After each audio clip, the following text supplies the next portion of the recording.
Hello shinobi, कैसे हो? आज से हम शुरू कर रहे हैं एक बिल्कुल नई सीरीज जहां हम एक्सप्लोर करेंगे वो फैसले जो पूरी निंजा दुनिया का भविष्य बदल सकते थे। कुछ दर्द ऐसे होते हैं जिन्हें समय भी मिटा नहीं पाता। ओबिटो उचिहा के लिए ऋण को खो देना वही न मिटने वाला घाव था।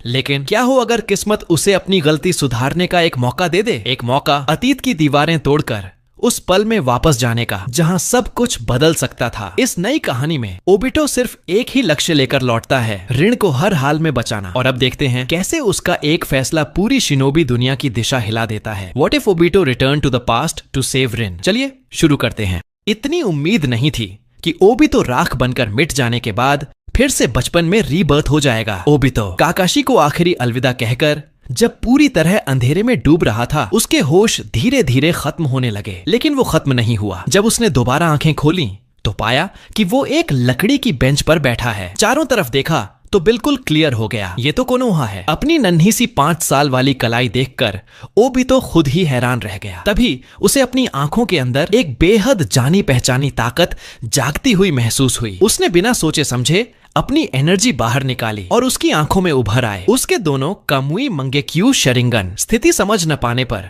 ओबिटो ने इंस्टिंक्टिवली अपना राइट आई एक्टिवेट किया। टाइम स्पेस थोड़ा डिस्टॉर्ट हुआ और पलक झपकते ही वो कामुई स्पेस में पहुंच चुका था। वो पूरी तरह कंफ्यूज था, लेकिन आसपास का वो जाना पहचाना असली सा माहौल ये साबित करने के लिए काफी था। ये कोई सपना नहीं है, वो सच में टाइम को उलटकर अपनी 5 साल वाली उम्र में आ चुका था। चेहरा वही ओबिटो, लेकिन आत्मा भविष्य से लौटी हुई। उसके मुंह से खुद ब खुद एक हल्की सी सांस निकल गई। रीबर्थ कैसे हुआ ये नहीं पता, पर इतना कुछ झेलने के बाद उसने सच्चाई को मानने में देर नहीं लगाई। अब उसे समझ आया कि शैरिंगन की असली शक्ति तभी निकलती है जब दोनों आंखें एक साथ जागी हों। इस बार कामुई की स्पीड सिंगल आई से कहीं ज्यादा तेज महसूस हो रही थी। इसी खुशी में डूबा ओबिटो अचानक जमीन पर घुटनों के बल गिर पड़ा। उसका छोटा सा शरीर अभी मंगेक्यू जैसे स्ट्रेन को झेलने के काबिल नहीं था। ऊपर से उसके पास इस समय हाशिरामा सेल्स भी नहीं थे। जल्दी अंधा न हो जाए, इसलिए उसने तय किया मंगेक्यू का इस्तेमाल जितना कम हो सके उतना बेहतर। पिछली जिंदगी में वो सच कहें तो एक शैतान से कम नहीं था। इस टूटे फूटे निंजा वर्ल्ड में उसने अनगिनत निराशा फैलाई। ऋण का गिरकर टूट जाना,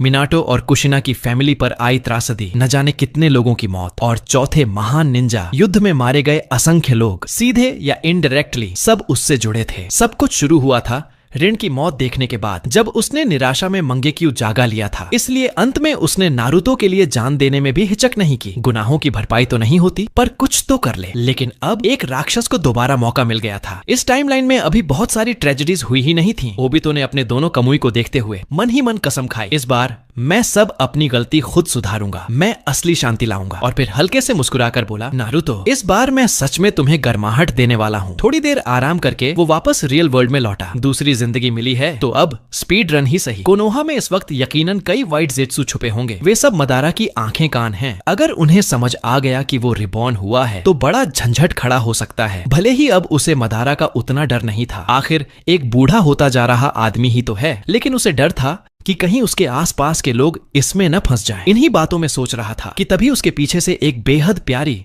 दिल दहला देने वाली जानी पहचानी आवाज आई। ओबिटो का पूरा शरीर कांप गया। वो तेजी से पलटा। वो ऋण थी, सामने खड़ी, बिल्कुल जिंदा, बिल्कुल वैसी ही जैसी उसकी यादों में थी। इतने सालों बाद, इतनी तड़प के बाद उसने उसे सामने खड़ा देखा। ओबिटो की आंखों से अपने आप आंसू बह निकले। वो उसे गले लगाना चाहता था, उस गर्माहट को महसूस करना चाहता था जिसकी कमी ने उसे भीतर से खोखला कर दिया था। पर उसी पल उसे एहसास हुआ, इतने साल बीत गए लेकिन वो अभी भी वही है। ऋण के लिए दुनिया से लड़ सकता है, पर ऋण के सामने अपने दिल की बात कहने की हिम्मत आज भी नहीं रखता। ऋण ने चिंता भरे स्वर में पूछा कि वो रो क्यों रहा है। ओबिटो ने नाक सिकोड़ी और बोला, आंख में थोड़ी मिट्टी चली गई थी। ऋण ने उसका झूठ पकड़कर भी कुछ नहीं कहा, बस चुपचाप उसके साथ खड़ी रही। कुछ देर हल्की बातचीत हुई। बात करते करते ओबिटो को गांव में अभी अभी घटी एक बड़ी घटना के बारे में पता चला। काकाशी के पिता प्रसिद्ध कोनोहा का व्हाइट फैंग ने अभी हाल ही में अपनी जान ले ली थी। इस सदमे ने काकाशी को भीतर तक तोड़ दिया था। वो खुद में पूरी तरह सिमट गया था, घर से बाहर निकलना तक बंद कर दिया था। ये सुनकर ओबिटो समझ गया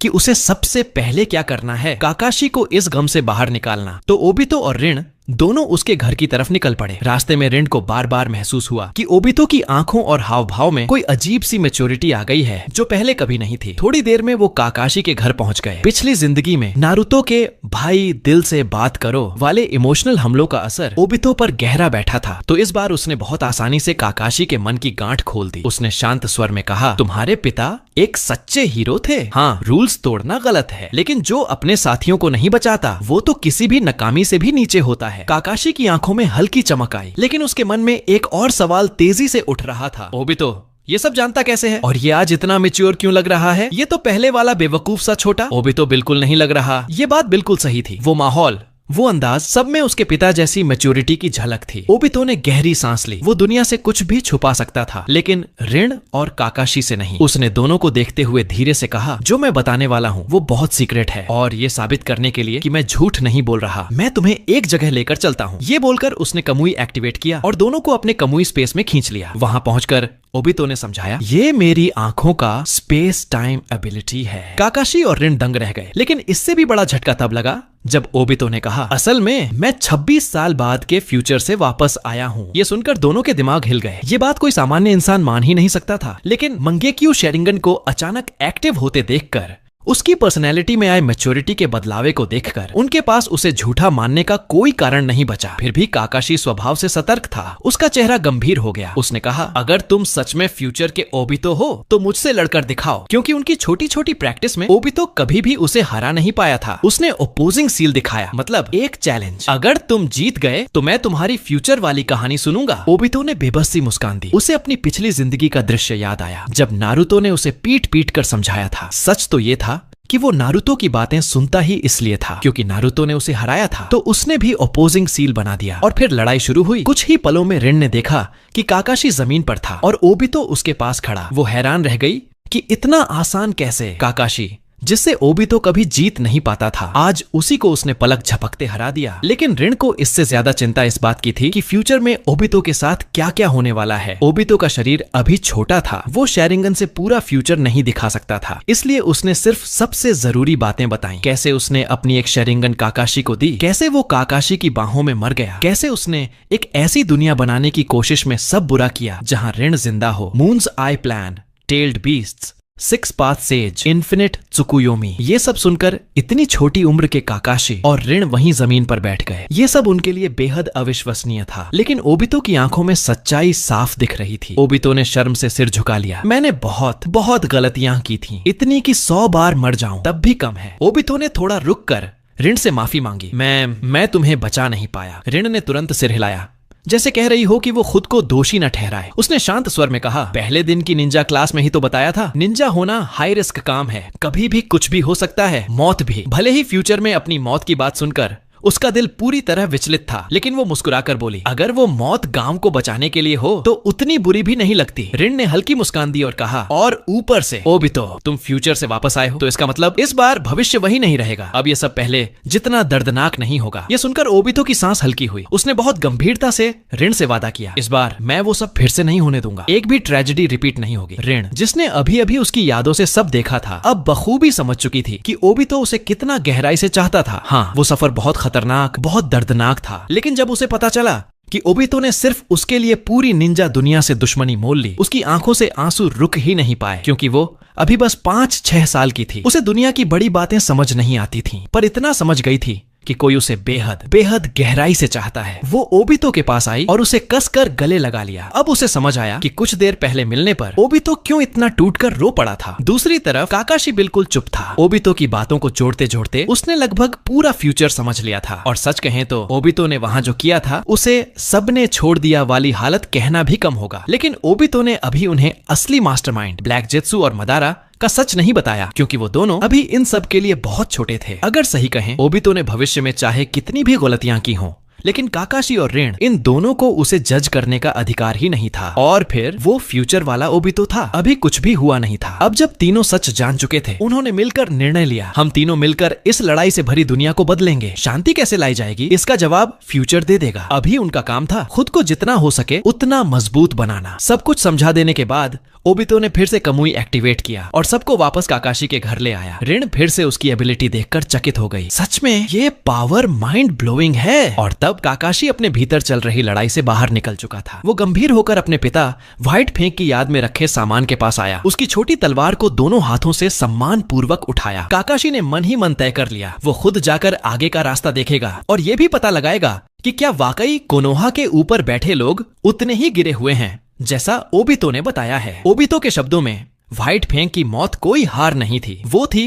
दांजो की चालबाजी और तीसरे होकागे की चुप्पी का परिणाम। अब जब काकाशी का मन स्थिर हो चुका था, ओबितो ने ऋण का हाथ पकड़ा और चैन से उसके घर से निकल गया। समय उड़ता गया। तीनों की लगातार ट्रेनिंग, मेहनत और पसीने के 4 साल बीत गए। 4 साल बाद तीनों ने बहुत आसानी से पूरी निंजा अकादमी की ट्रेनिंग पूरी कर ली और पिछली जिंदगी की तरह उन्हें फिर से टीम 7 में रखा गया। जब उन्हें पता चला कि उनके जॉनिन सेंसेई वही नामी काजे मिनाटो होंगे, ओबितो की आंखें गहरी हो गईं। भाग्य का पहिया फिर से घूमने लगा था। उसके मन में एक सवाल उठा, मिनाटो सेंसेई, मैं आपको इस बार कैसे फेस करूं? जब आखिरकार उनसे मुलाकात हुई, ओबितो का सिर शर्म से झुक गया। रीबर्थ के बाद से वो हर दिन यही सोचता था कि वो मिनाटो और कुशिना दोनों को कैसे फेस करेगा। पिछली जिंदगी में बहुत समय तक वो मिनाटो को दोष देता रहा था कि वो ऋण को बचा नहीं पाए, लेकिन अब समझ आया ये उसकी अपनी कमजोरी थी। असल में ये सब मदारा की योजना का हिस्सा था और किसी भी हालत में मिनाटो समय पर नहीं पहुंच सकता था। मिनाटो ने देखा कि ओबितो बिना बोल सिर झुकाए खड़ा है। वो हैरान हुए और काकाशी से पूछा, ये हमेशा इतना शांत रहता है क्या? काकाशी ने एक लंबी सांस ली और चुपचाप ओबितो को थम्स अप दिखाया, जैसे कह रहा हो, जा भाई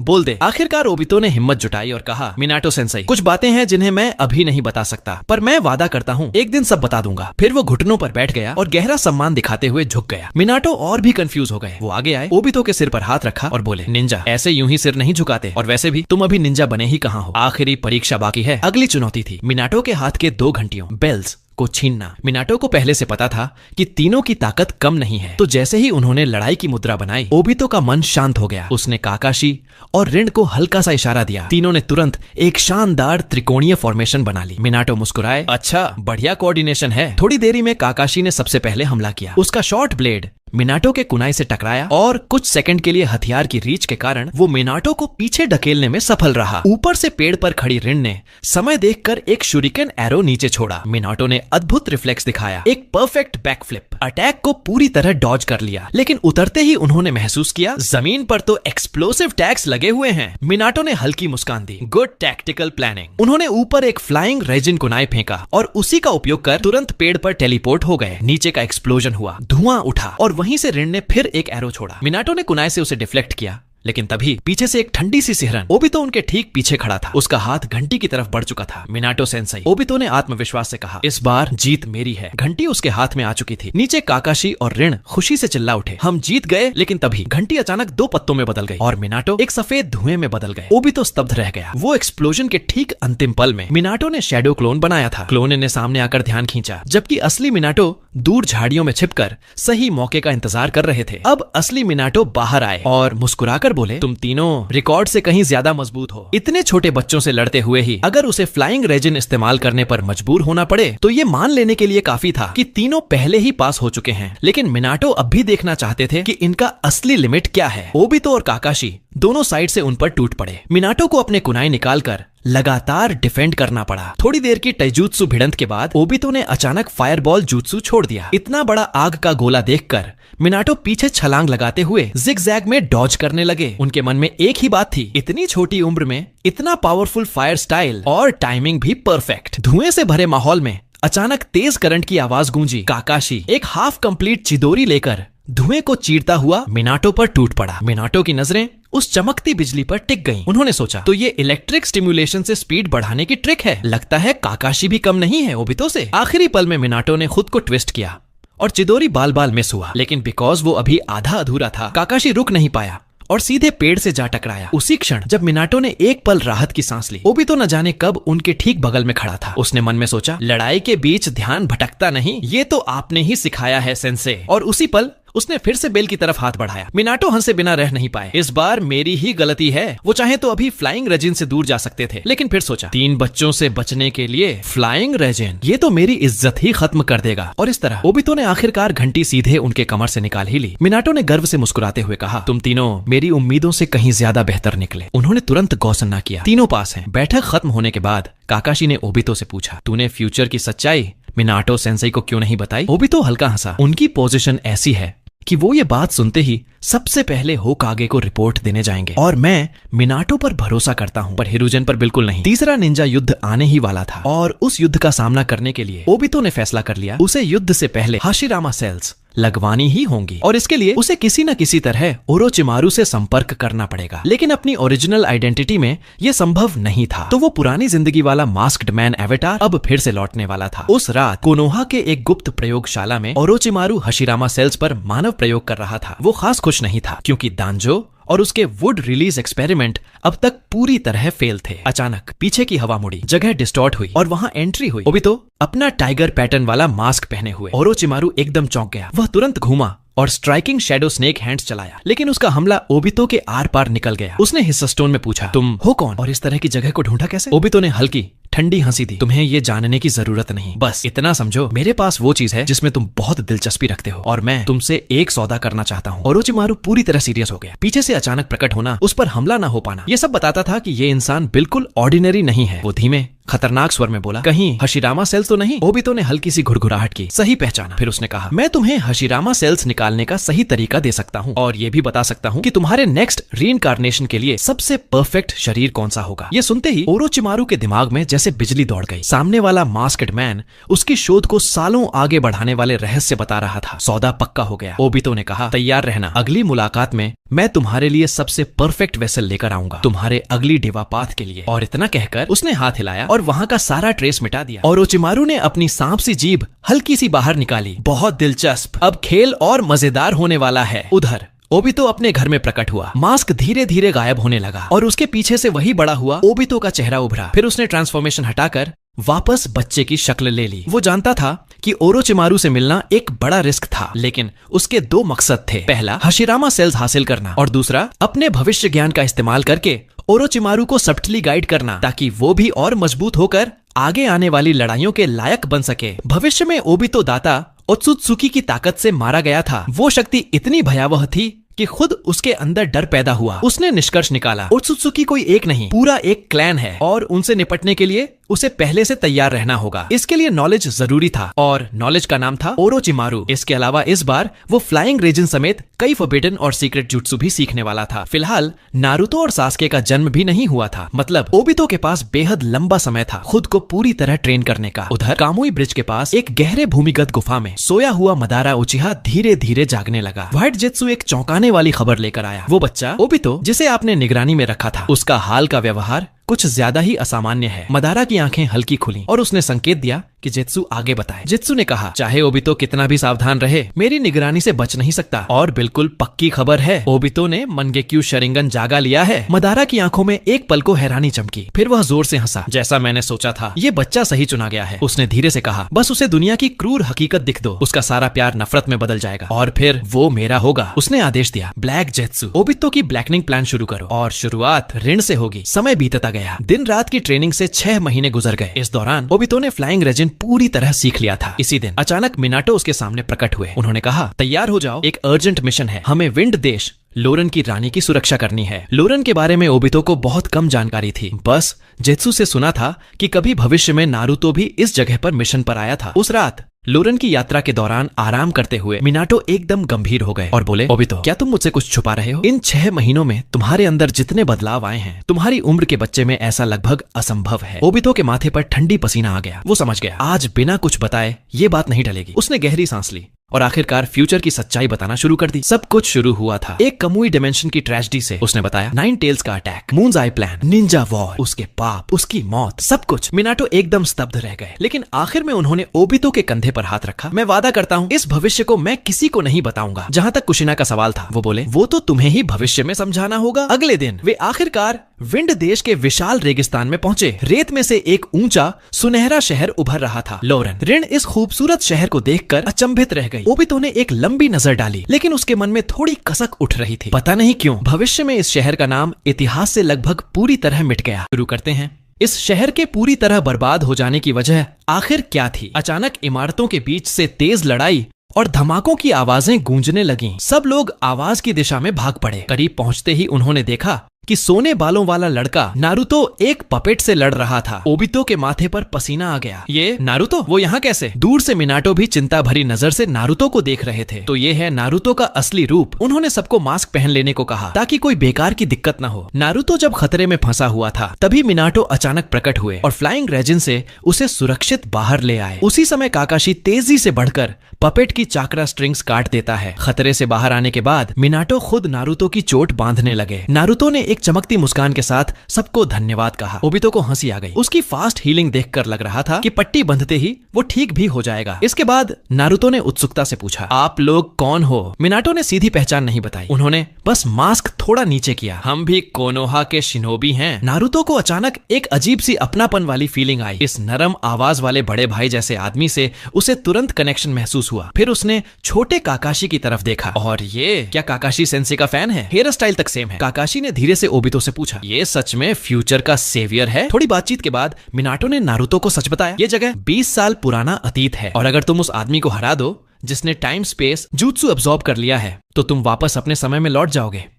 नारुतो हैरान हुआ, लेकिन उसकी नेचर के हिसाब से उसने जल्दी सब स्वीकार भी कर लिया। अचानक उसे ख्याल आया।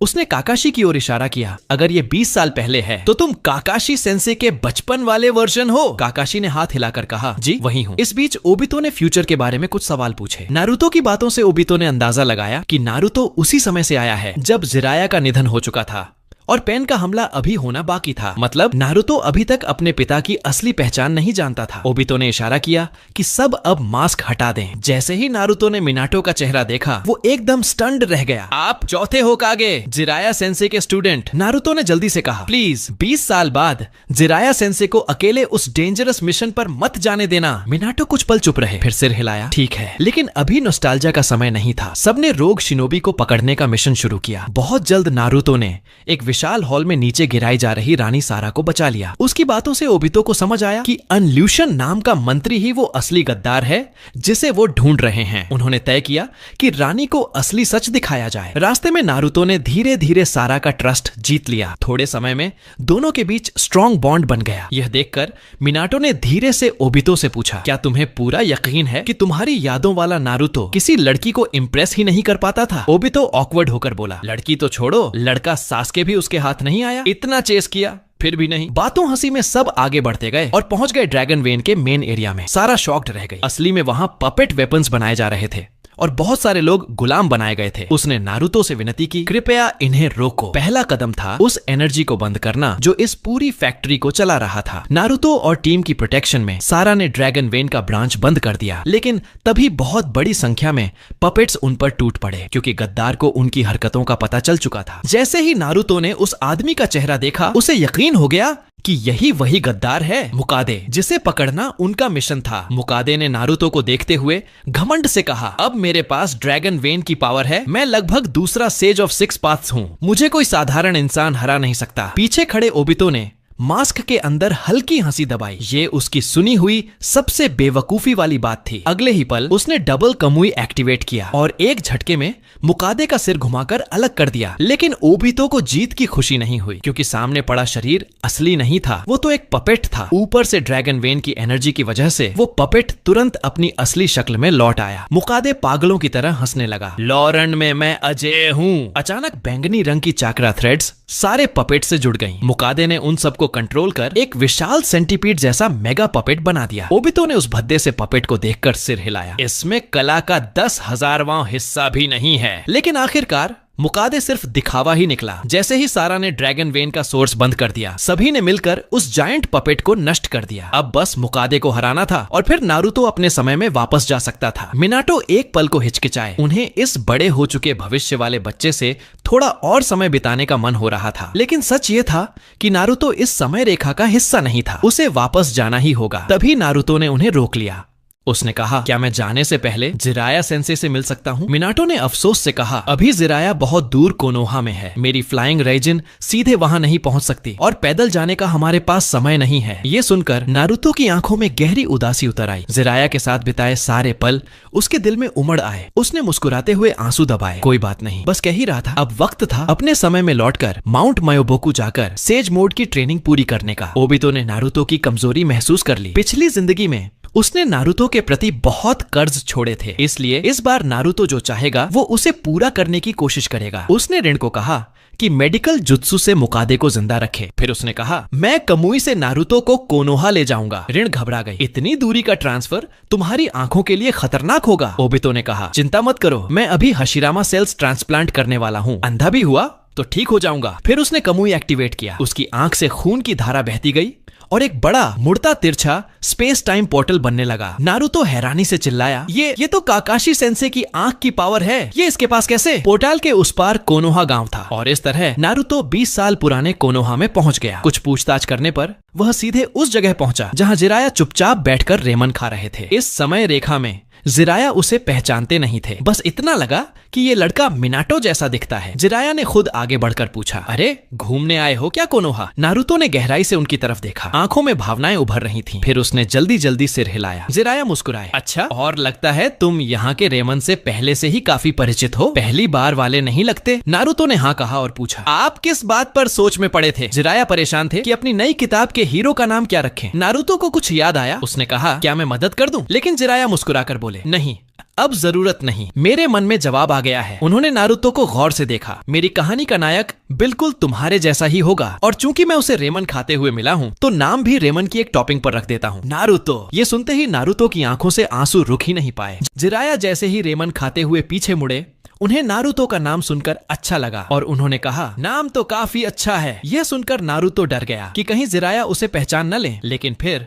उसने गहरी झुककर जिराया को धन्यवाद दिया। उसने 2 कटोरों का पैसा रखा और जल्दी से जिराया से विदा ले ली। नारुतो के जाते हुए पीछे देखते हुए जिराया समझ नहीं पाए कि दिल अचानक क्यों खाली खाली लग रहा है, जैसे अभी अभी गया लड़का उनके जीवन का बहुत महत्वपूर्ण व्यक्ति रहा हो। नारुतो वहां से निकलकर 20 साल पुराने कोनोहा की सड़कों पर धीरे धीरे चलता रहा। इस बार उसके दिल में कोई भ्रम नहीं था। उसने मन ही मन संकल्प लिया, मैं अपने गुरु से भी महान शिनोबी बनकर दिखाऊंगा। अचानक मिनाटो और मास्क पहने ओबितो उसके पास प्रकट हुए। मिनाटो मुस्कुराकर बोले, तो जिराया सामा से क्या बात हुई? नारुतो ने हल्का सा सिर हिलाया, कुछ नहीं, बस उनके साथ एक कटोरा रेमन खाया, लेकिन वो एक कटोरा ही मेरे लिए काफी था। उसने इशारा किया, चलें, अब मुझे अपने फ्यूचर में लौटना है। जब ओबितो की कमुई में मदद से तीनों वापस लॉरेंट पहुंच गए, उन्हें देखते ही रिन ने राहत की सांस ली, क्योंकि मुकादे ज्यादा देर तक जिंदा नहीं रह सकता था। फिर उन्होंने उस शिनोबी यामाटो को भी बुला लिया जो उनके साथ समय में पीछे आया था। मिनाटो ने एक कुनाई सीधे मुकादे के कोर में फेंका। तुरंत ही नारुतो और यामाटो के शरीर से एक चमकीली सफेद रोशनी निकली और उनके शरीर धीरे धीरे धुंधले होने लगे। ओबितो के वापस जीवित होने से इतिहास पहले ही बदल चुका था, इसलिए इस बार मिनाटो ने सबकी यादें मिटाने का फैसला नहीं किया। तभी ओबितो ने नारुतो को पुकारा, नारुतो, अगर फ्यूचर में तुम्हें कोई मास्केड आदमी मिले जो खुद को उचिहा मदारा कहता हो तो ये चिट्ठी उसे दे देना और खुद मत पढ़ना। यह वही चिट्ठी थी जो रिन ने फ्यूचर वाले ओबितो के लिए लिखी थी। नारुतो कुछ समझ नहीं पाया, लेकिन उसने चिट्ठी और रानी सारा वह बाकी सबको अलविदा कहा और फिर उसकी आकृति पूरी तरह गायब हो गई। जब उसने दोबारा आंखें खोली, वह अपनी ओरिजिनल टाइमलाइन में वापस था। साई उसके पास आकर बोला, नारुतो, तुम ठीक हो? नारुतो को सिर में तेज दर्द हुआ, फिर उसकी आंखें साफ हुईं और उसे पूरा अद्भुत अनुभव याद आ गया। तभी उसके साथी ने जमीन पर पड़ी एक चिट्ठी उठाई, वही चिट्ठी जो रिन ने उसे दी थी। नारुतो चौंका, अरे वो तो मुझे मास्क्ड आदमी को देनी थी और इसे मत खोलना। लेकिन उससे पहले ही साथी ने चिट्ठी खोल ली। उस पर लिखा था, मैं हमेशा तुम्हें देख रही हूँ, रिन। उसका साथी हैरान, ये क्या मतलब है? किसी लड़की ने तुम्हें सीक्रेट चिट्ठी लिखी क्या? नारुतो ने लाल चेहरा करके चिट्ठी वापस ली और कहा, किसी को मत बताना। उधर अतीत में ओबितो ने रिन से पूछा, आखिर लिखा क्या था उसमें? रिन मुस्कुराई, कुछ खास नहीं, बस फ्यूचर वाले तुम्हें याद दिलाया है कि एक और मैं हमेशा उस पर नजर रख रही हूँ। ओबितो ये सुनकर हक्का बक्का रह गया। अगर फ्यूचर वाला मैं सच में ऐसा हुआ तो फ्यूचर की दुनिया तो बर्बाद हो जाएगी। इसके बाद टीम ने ड्रैगन वेन को सील करने की तैयारी की। सील करने से पहले ओबितो ने मिनाटो से पूछा, क्या तुम्हें नहीं लगता ड्रैगन वेन टेल्स बीस्ट जैसा है? मिनाटो ने सोचा और सहमति में सिर हिलाया, हाँ, दोनों ही चाकरा के मैसिव स्रोत हैं। तो क्या ड्रैगन वेन भी टेल्स बीस्ट की तरह किसी के शरीर में सील किया जा सकता है। उधर तीसरी शिनोबी वॉर आने ही वाली थी और लॉरेन विंड और लाइटनिंग देशों की जंग में कुचला जाने वाला था। अपनी जनता की रक्षा के लिए रानी सारा ने साहस से अनुरोध किया, कृपया ड्रैगन वेन को मेरे अंदर सील कर दीजिए। लेकिन ड्रैगन वेन का चक्रा बहुत विशाल था, इसलिए मिनाटो ने सिर्फ उसका आधा हिस्सा सारा के अंदर सील किया। बाकी आधे के लिए ऋण आगे बढ़ा और बोला, वो हिस्सा मुझे दीजिए, इस बार मैं ओबितो और काकाशी का बोझ नहीं बनना चाहता। बहुत मनाने के बाद मिनाटो ने ड्रैगन वेन का दूसरा आधा हिस्सा ऋण के शरीर में सील कर दिया। इस तरह ऋण के पास भी अपनी रक्षा करने की पर्याप्त शक्ति आ गई। इस तरह लॉरेन का मिशन पूरी तरह सफल हुआ। सभी ने सारा को अलविदा कहा और वापस कोनोहा लौट आए। इस लड़ाई के बाद ओबितो की ताकत काफी गिर चुकी थी। आने वाली तीसरी शिनोबी युद्ध के लिए अब हशिरामा सेल्स प्रत्यारोपित कराने का समय आ गया था, इसलिए वह फिर से ओरोचिमारू की प्रयोगशाला पहुंचा। ओरोचिमारू पहले से ही जैसे जानता हो कि वह आने वाला है, उसने हशिरामा सेल्स पहले ही तैयार कर रखे थे। व्हाइट जेट्सु के जासूसी करने का डर था, इसलिए ओबितो ने ओरोचिमारू और उसकी सारी प्रयोग सामग्री सीधे कमुई स्पेस में स्थानांतरित कर दी। इसके बाद उसने ओरोचिमारू को एक सील्ड स्क्रोल दिया जिसके अंदर वह व्हाइट जेट्सु बंद था जिसे ओबितो ने पहले पकड़ा था। यह ओरोचिमारू के नए शरीर के लिए सबसे परफेक्ट कंटेनर था। ओरोचिमारू चारों ओर देखकर मुस्कुराया और बोला, कमाल की क्षमता है तुम्हारी, बेहद सुविधाजनक। फिर उसने हशिरामा सेल प्रत्यारोपण की तैयारी शुरू की। ओबितो ने ओरोचिमारू की पूरी एनेस्थीसिया देने की बात ठुकरा दी। उसे भरोसा नहीं था कि ऑपरेशन में वह कोई चाल न चले, इसलिए उसने पूरी सर्जरी बिना किसी बेहोशी के पूरी तरह होश में रहकर सहन करने का फैसला किया। इसीलिए उसने ऑपरेशन को कमुई स्पेस में करवाया था ताकि ओरोचिमारू अगर जरा भी धोखा दे तो वह हमेशा के लिए इस जगह में कैद कर दिया जाए। ओरोचिमारू उसकी इस असाधारण सहने की शक्ति से प्रभावित हुआ। ओबितो ने हल्की हंसी के साथ कहा, ये दर्द तो उस दर्द का लाखवां हिस्सा भी नहीं जो मैंने ऋण को खोते समय सहा था। कई घंटे बाद ओरोचिमारू ने घोषणा की, ट्रांसप्लांट पूरा हो गया, तुम इसे सह पाओगे या नहीं ये तुम्हारी अपनी किस्मत पर है। ओबितो उठकर खड़ा हुआ और अपनी चाकरा को महसूस किया। वह लगातार बढ़ रही थी। उसकी आंखों की दृष्टि भी पहले से ज्यादा साफ होने लगी। पिछली जिंदगी में हशिरामा सेल्स का अनुभव होने से यह सब उसके लिए स्वाभाविक था। ओरोचिमारू उसे देखते हुए मुस्कुराया। उसे होकागे बनने में दिलचस्पी नहीं थी, उसे यह जानने में दिलचस्पी थी कि ओबितो की यह शक्ति दुनिया को किस दिशा में मोड़ेगी। 1 महीना बाद ओबितो और ऋण कोनोहा में घूम रहे थे, तभी अचानक होकागे बिल्डिंग में एक बड़ा धमाका हुआ। सड़क पर खड़े सभी लोग चौंक गए। ओबितो सबसे पहले हमलावर को पकड़ लाया। शेरिंगन की इंटेरोगेशन से उसे मास्टरमाइंड का पता चल गया। इतनी चुपचाप कोनोहा की सेंसिंग बैरियर पार करने वाले सिर्फ वही हो सकते थे। कोनोहा के अंदर कोई गद्दार घबराकर घुसपैठिया खुदकुशी करना चाहता था, लेकिन वह ओबितो के शेरिंगन से निकल नहीं पाया। यह एक प्लान्ड असैसिनेशन अटेम्प्ट था होकागे को मारने के लिए, जिसे क्लाउड, सैंड, मिस्ट और स्टोन चारों गांव ने मिलकर अंजाम देना चाहा था। 4 बड़े गांव एक साथ, ये ओबितो ने कभी नहीं सोचा था। उसकी पुनर्जन्म हस्तक्षेप के कारण फ्यूचर अब पूरी तरह बदल चुका था। कोनोहा के सारे चुनिन रैंक से ऊपर के शिनोबी होकागे बिल्डिंग के आसपास जमा हो गए। ओबितो ने सारी जानकारी मिनाटो को बताई और मिनाटो ने ये बात तुरंत हिरुजेन को रिपोर्ट की। यह चारों गांवों की तरफ से एक सीधी धमकी थी। होकागे ने तुरंत पूरे गांव को युद्ध की तैयारी का आदेश दे दिया। कोनोहा ने तुरंत कई स्काउटिंग स्क्वाड्स भेजी जिनमें मिनाटो टीम भी शामिल थी। ओबितो अब शांत और गहराई से सोच रहा था, युद्ध को रोकने का एक ही तरीका है, लोगों को दर्द का एहसास कराना। अब समय आ गया था कि वह अकात्सुकी जैसे संगठन को गुप्त रूप से मजबूत करे। रास्ते में ओबितो ने एकल मिशन का अनुरोध किया और वह अकेला ही क्लाउड विलेज पहुंच गया। अकात्सुकी अभी नया था, इसलिए उसने तय किया कि वह उन्हें पर्दे के पीछे से दिशा देगा। हालांकि उसे फ्यूचर की यादें थीं, लेकिन उसका शरीर अब भी सिर्फ एक किशोर का था, इसलिए वह जल्दी ही याहिको और कोनन के समूह के सामने एक वॉर ऑर्फन की तरह विश्वसनीय बन गया। उस समय की कोनन अभी भी एक सीधी सादी लड़की थी और उसने याहिको को ओबितो को संगठन में शामिल करने की सलाह दी। जैसे ही ओबितो की मुलाकात याहिको और नागाटो से हुई, उसका पहले वाला मासूम चेहरा पूरी तरह बदल गया। वह अचानक बहुत परिपक्व दिखने लगा। याहिको ने पूछा, क्या तुम सच में अकात्सुकी में शामिल होना चाहते हो? तुम जानते हो यह संगठन किस तरह का है? ओबितो ने उसकी तरफ देखकर धीरे से कहा, अकात्सुकी एक ऐसा संगठन है जो शांति चाहता है, जिसका विश्वास है कि इंसान एक दूसरे को समझ सकते हैं और जिसका लक्ष्य है लोगों के दिलों में भरी नफरत को मिटाना। यह सुनकर याहिको चौंक गया। एक छोटा बच्चा अकात्सुकी की सोच को इतनी गहराई से समझता है। ओबितो आगे बोला, अकात्सुकी का विचार अच्छा है, लेकिन सिर्फ आदर्शों के भरोसे लड़ना वास्तविकता में उतना आसान नहीं है। अभी तुम्हें फंडिंग की समस्या हो रही होगी, है ना? याहिको तुरंत चुप हो गया। उसने अभी अभी नागाटो से इसी परेशानी पर चर्चा की थी, लेकिन यह बच्चा 10 से 12 साल का होकर भी उनकी समस्या को ऐसे कैसे पहचान गया? नागाटो गंभीर होकर बोला, तुम आखिर हो कौन? इतनी समझ कहां से लाई? एक वॉर ऑर्फन बच्चा ऐसा नहीं बोलता। कोनन भी अब समझ गई थी कि अभी रास्ते में जो लड़का शर्मीला था वो यहाँ आते ही अचानक इतना परिपक्व कैसे हो गया। उसने भी पूछा, ये सब अचानक कैसे बदल गया? क्या है ये? ओबितो ने थोड़ा शर्मिंदा होकर कोनन की ओर देखा और कहा, मैं असल में आमेगाकुरे का रेफ्यूजी नहीं हूँ। मैंने सिर्फ एक डिस्गाइज बनाया था ताकि मैं अकात्सुकी के करीब आ सकूं। लेकिन जो कुछ मैंने अब तक कहा है वो सब सच है। मैं सच में अकात्सुकी में शामिल होना चाहता हूँ और इसके विचारों से पूरी तरह सहमत हूँ। कोनन पहले तो नाराज हुई, लेकिन फिर सोचा, एक 10 साल का बच्चा कितना बुरा सोच सकता है। उसने कहा, और जब मुझसे बात करो तो मैनर्स में बात किया करो, मुझे दीदी बोलना सीखो। ये सुनकर ओबितो के दिमाग में अजीब सी शर्मिंदगी हुई। पिछली जिंदगी में वह हमेशा उसे छोटी लड़की की तरह पुकारता था, अब उसे दीदी कहना पड़ेगा। वह इसे बहुत शर्मनाक मान रहा था। लेकिन जब उसने कोनन की आंखों में वो नरमी और उम्मीद देखी, वह उसे मना नहीं कर पाया। ये वही लड़की थी जो पिछले जीवन में उसके हाथों गला घुटकर मारी गई थी, जिसके मरते हुए डर और निराशा से भरे चेहरे को वह आज तक नहीं भूल पाया। इस समय की कोनन बिल्कुल कागज जैसी साफ, मासूम और निर्मल थी। दर्द इंसान को बदल देता है और उसकी सारी पीड़ा का कारण ओबितो खुद था। ओबितो ने सोचा, पहला कदम दीदी बोलने से शुरू करूं। वह बेहद असहज होकर धीरे से बोला, कोनन दीदी। माहौल तुरंत हल्का हो गया। कोनन ने उसकी ईमानदारी महसूस की। वह आगे बढ़ी और उसे हल्के से पीछे खड़ा किया और नागाटो व याहिको से बोली, इस बच्चे के पीछे जरूर कोई मजबूरी है, थोड़ा सुन तो लो इसे। फिर उसने ओबितो की तरफ देखा, ठीक है, दीदी को बता दो तुम्हारी असली पहचान क्या है। कुछ सेकंड की चुप्पी के बाद ओबितो ने कहा, मेरा नाम उचिहा ओबितो है। उसके नाम से ही याहिको और नागाटो दोनों चौकन्ने हो गए। याहिको ने तुरंत पूछा, एक उचिहा हमारे करीब आने का क्या मकसद रखता है? और ओबितो ने जवाब दिया, मेरे 2 उद्देश्य हैं। ओबितो ने कहा, पहला उद्देश्य है अकात्सुकी में शामिल होना, दूसरा अकात्सुकी में निवेश करना। कोनोहा अभी चारों तरफ से घिरने वाला था और ओबितो को अकात्सुकी की शक्ति की जरूरत थी, लेकिन वह उनकी मदद मुफ्त में नहीं लेना चाहता था। फंडिंग की समस्या के बारे में उसने कहा, मैं अकात्सुकी की पूरी आर्थिक दिक्कतें हल कर दूंगा। पूरी? याहिको यह सुनकर हिचकिचाया। वह जानता था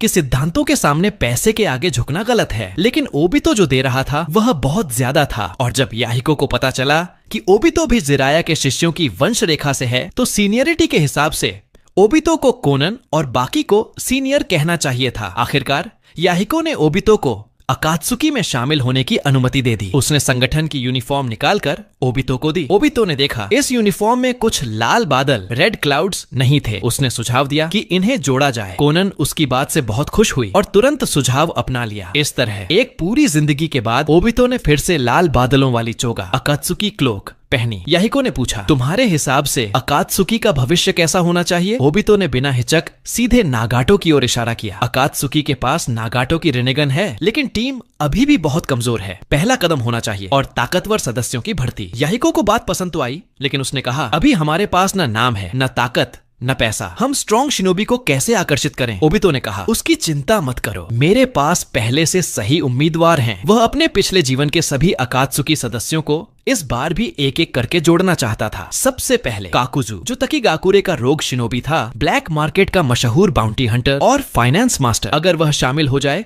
तो अकात्सुकी को पैसों की किसी भी तरह की कमी नहीं रहेगी। लेकिन कोनन ने भौहें सिकोड़ ली। हम शांति पर आधारित संगठन हैं, ऐसे अपराधियों को शामिल करना हमारे मूल उद्देश्यों के खिलाफ नहीं है। ओबितो ने सिर हिलाया। रोग होने का मतलब बुरा होना नहीं है। कई लोग मजबूरी में गांव छोड़ते हैं, जिनके पास लौटने का कोई ठिकाना नहीं होता। हम उन्हें एक सुरक्षित जगह और सही नियम दें तो वे दुनिया में अनबीटेबल साबित होंगे। और अगर अकात्सुकी अपना महान सपना पूरा करना चाहती है तो सिर्फ मासूम सोच से काम नहीं चलेगा। कोनन दीदी, उसने कहा, भर्ती का काम मुझ पर छोड़ दो। याहिको ने कहा, उचिहा कुल के हो, तुम्हारी नजर वाकई काफी दूर तक जाती है। ओबितो के शामिल होने पर एक छोटा स्वागत समारोह भी हुआ। अगले दिन ओबितो भर्ती की यात्रा पर निकल पड़ा। जाने से पहले उसने चेतावनी दी, कोनन दीदी, याहिको सालामैंडर हांजो से सावधान रहना। कोनन ने जाते हुए उसकी पीठ देखी। उसे लगा जैसे ओबितो पहले से ही अकात्सुकी के भविष्य का मार्ग पूरी तरह तय करके।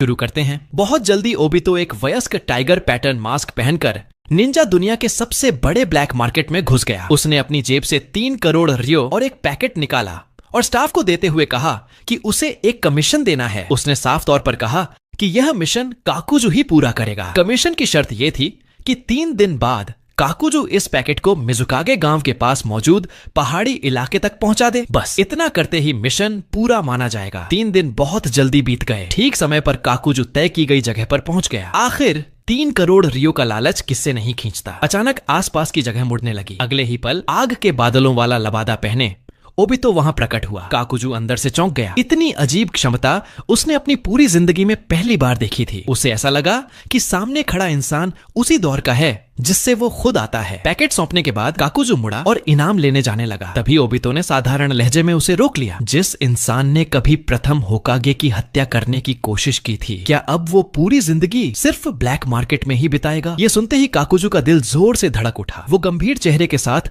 मास्कधारी की तरफ देखने लगा। ब्लैक मार्केट में उसका नाम मशहूर था, लेकिन आज के समय में उस पुराने वाकये को जानने वाले बहुत कम लोग बचे थे। ओबितो ने सीधी बात कही। वो काकुजू को एक संगठन में शामिल होने का न्योता दे रहा था, जहां संगठन के सारे आर्थिक मामलों की जिम्मेदारी उसी की होगी। इस बार के मिशन के 3 करोड़ रियो सिर्फ शुरुआत थे। काकुजू ने यह प्रस्ताव ठुकरा दिया। उसका काम पैकेट पहुंचाना था और वो पूरा हो चुका था। अब वो सिर्फ इनाम लेने जाना चाहता था। ये देखकर ओबितो ने भारी आवाज में आगे कहा, उच्च स्तर के शिकार इतने छोटे ब्लैक मार्केट में नहीं मिलते। हमारे साथ जुड़ोगे तो सबसे पहले उच्च इनाम वाले लक्ष्य मिलेंगे और साथ ही ज्यादा ताकतवर लोगों के दिल भी। ये सुनते ही काकुजू की आंखें सिकुड़ गईं। सामने वाला उसकी दिलचस्पी को बिल्कुल सटीक पकड़ रहा था। उसी पल उसकी रुचि थोड़ी बढ़ गई। अचानक काकुजू के हाथ से ढेरों काली तारें निकल आईं। उसने हाथ बढ़ाकर ओबितो का मास्क खींचने की कोशिश की, लेकिन उसका हाथ सीधे मास्क के आर पार निकल गया। ओबितो जरा भी नहीं हिला। वो शांत स्वर में बोलता रहा, मेरे पास तुम्हारे लिए इससे कहीं बड़ा मंच है, जैसे किसी एक गांव की संपत्ति संभालना या फिर एक पूरे देश की। काकुजू लगातार हमला करता रहा, लेकिन चाहे फायर रिलीज हो या विंड रिलीज, कुछ भी ओबितो को नुकसान नहीं पहुंचा सका। अजीब क्षमता और लालच भरी शर्तों के सामने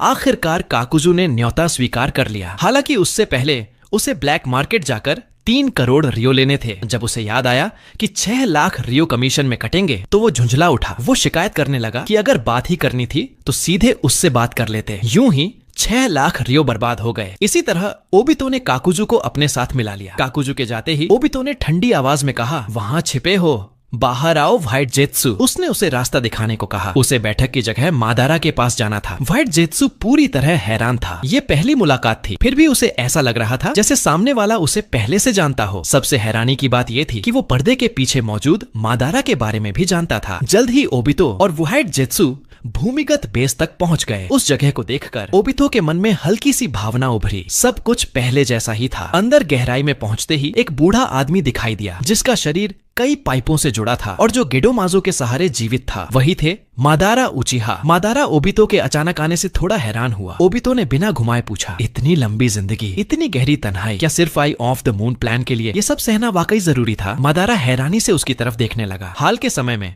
ओबितो के अजीब व्यवहार और व्हाइट जेत्सु के अचानक गायब होने से वो पहले ही अंदाजा लगा चुका था। ओबितो अब उसके अस्तित्व को जान चुका है और हर पल उससे सतर्क भी है। मादारा को यह बिल्कुल भी उम्मीद नहीं थी कि ओबितो को आई ऑफ द मून प्लान के बारे में पता चल चुका होगा। अचानक मादारा के पीछे मौजूद गेडोमाजो से पेड़ों की जड़ें और बेलें निकल आईं और उन्होंने ओबितो को चारों तरफ से जकड़ लिया। मादारा ने चेतावनी दी, अगर जिंदा रहना है तो अपने शरीर से जुड़ा राज अब भी बता दे। इस धमकी पर ओबितो के मन में जरा भी हलचल नहीं हुई। वो मुस्कुराया और मादारा से एक सवाल किया, क्या तुम टाइम ट्रेवल पर भरोसा करते हो? ये सुनते ही मादारा के चेहरे पर बरसों बाद हैरानी साफ दिखी। अगर वाकई समय को पीछे मोड़कर उसमें सफर करना संभव हो तो ओबितो के सारे काम समझ में आने लगते थे। ओबितो ने साफ कबूल किया कि वो 26 साल आगे के भविष्य से वापस आया है। जब मादारा ने आई ऑफ द मून प्लान की पूरी प्रक्रिया सुनी और साथ ही पिछले कुछ सालों में ओबितो के व्यवहार में आए बदलावों को जोड़ा तो उसे लगने लगा कि उसकी बात सच होने की संभावना काफी ज्यादा है। उसके भीतर एक गहरी आत्मविश्वास की भावना जागी। उसने पूछा, भविष्य में मेरा प्लान सफल तो हुआ होगा? ओबितो ने सिर हिलाया। थ्योरी के हिसाब से हाँ, लेकिन सच ये है कि इन्फिनिट त्सुकुयोमी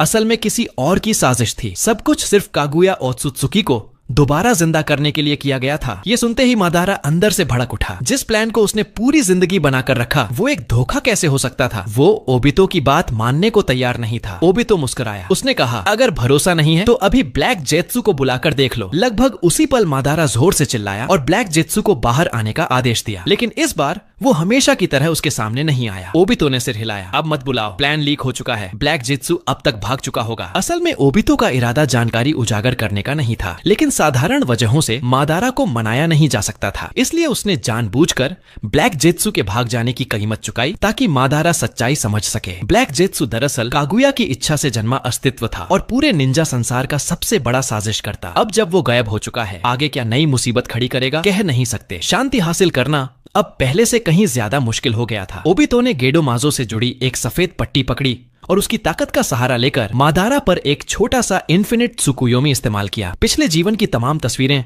लगातार मादारा के दिमाग में उतरने लगीं। चौथा, great ninja war 6 paths, sage Kaguya, Otsutsuki और वो अंत जिसे वो कभी हासिल नहीं कर पाया था। सब कुछ देखने के बाद मादारा जोर जोर से हंस पड़ा। जिस इंसान को लगता था कि वो सब कुछ कंट्रोल कर रहा है, आखिरकार वो भी किसी और के हाथ की मोहरे से ज्यादा कुछ नहीं था। मादारा ने पूछा, क्या तुम मुझसे नफरत नहीं करते? ओबितो का जवाब सीधा था, हाँ, वो उससे नफरत करता है, लेकिन अब उस नफरत को पकड़कर बैठने का कोई मतलब नहीं था। बेहतर ये था कि नारुतो की तरह सोचा जाए और मादारा को भी उसी तरफ की ताकत में बदला जाए, क्योंकि मौजूदा निंजा दुनिया में शांति अभी बहुत दूर थी। ओबितो ने स्पेस से एक अकत्सुकी क्लोक निकाली और मादारा को संगठन में शामिल होने की पेशकश की। मादारा पहले ही व्हाइट जेत्सु के जरिए संगठन की जानकारी रखता था। उसे उसमें शामिल होने में कोई दिलचस्पी नहीं थी। ऊपर से नागाटो की रिनिगन असल में उसी की थी। हालांकि सिर्फ कपड़े बदलने से उसे कोई एतराज नहीं था। उसने क्लोक पहन ली। इसी दौरान गेडोमाजो लगातार उसके शरीर में ऊर्जा भेज रहा था। कुछ ही देर में मादारा फिर से अपने जवानी के रूप में लौट आया। हालांकि उसे नहीं पता था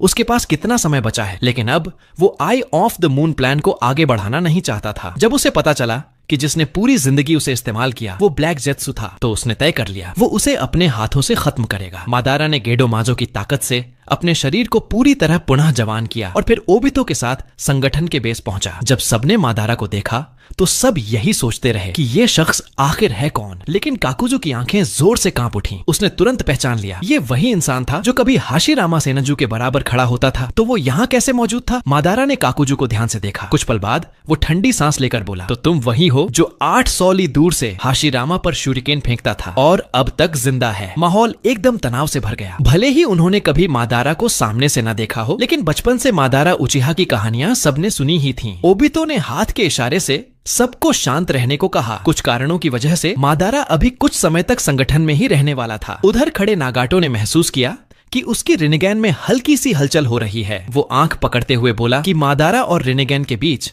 आखिर क्या रिश्ता है? मादारा ने एक नजर नागाटो पर डाली और मन ही मन सोचा कि ये लड़का सच में कितना बेकार है। इतना वक्त बीत जाने के बाद भी रिनिगैन पर इसकी पकड़ अभी भी सबसे शुरुआती स्तर पर ही थी। फिलहाल मादारा का इरादा अपनी आंखें वापस लेने का नहीं था, इसलिए उसने ये बात सार्वजनिक नहीं की कि वही उनका असली मालिक है। लेकिन इतनी बेहतरीन आंखों का ऐसे खराब इस्तेमाल होते देख उसे अंदर से अच्छा भी नहीं लग रहा था। मादारा ने नागाटो से कहा कि जब भी समय मिले उससे मिलने आ जाए। वो उसे सिखाएगा कि रिनिगन की ताकत ठीक से कैसे इस्तेमाल की जाती है। ये सुनकर नागाटो और कोनन दोनों ने ईमानदारी से मादारा का धन्यवाद किया। हालांकि मादारा ने गेडोमाजो की मदद से खुद को फिर से जवान बना लिया था, लेकिन उसकी उम्र असल में बढ़ी नहीं थी। इसलिए बाहर आने का मकसद सिर्फ ब्लैक जेत्सु को खत्म करना ही नहीं था, बल्कि अपनी जिंदगी के आखिरी कुछ सालों में इस दुनिया को ठीक से देखना भी था। संगठन के भीतर एकता और आपसी भरोसे का माहौल देखकर उसे वो वक्त याद आ गया जब उसने हाशिरामा सेनजू के साथ कोनोहा की नींव रखी थी। जिस इन्फिनिट त्सुकुयोमी को उसने अपनी पूरी जिंदगी का सपना माना, वो सिर्फ एक धोखा निकला। इस बार उसने तय किया कि बचे हुए साल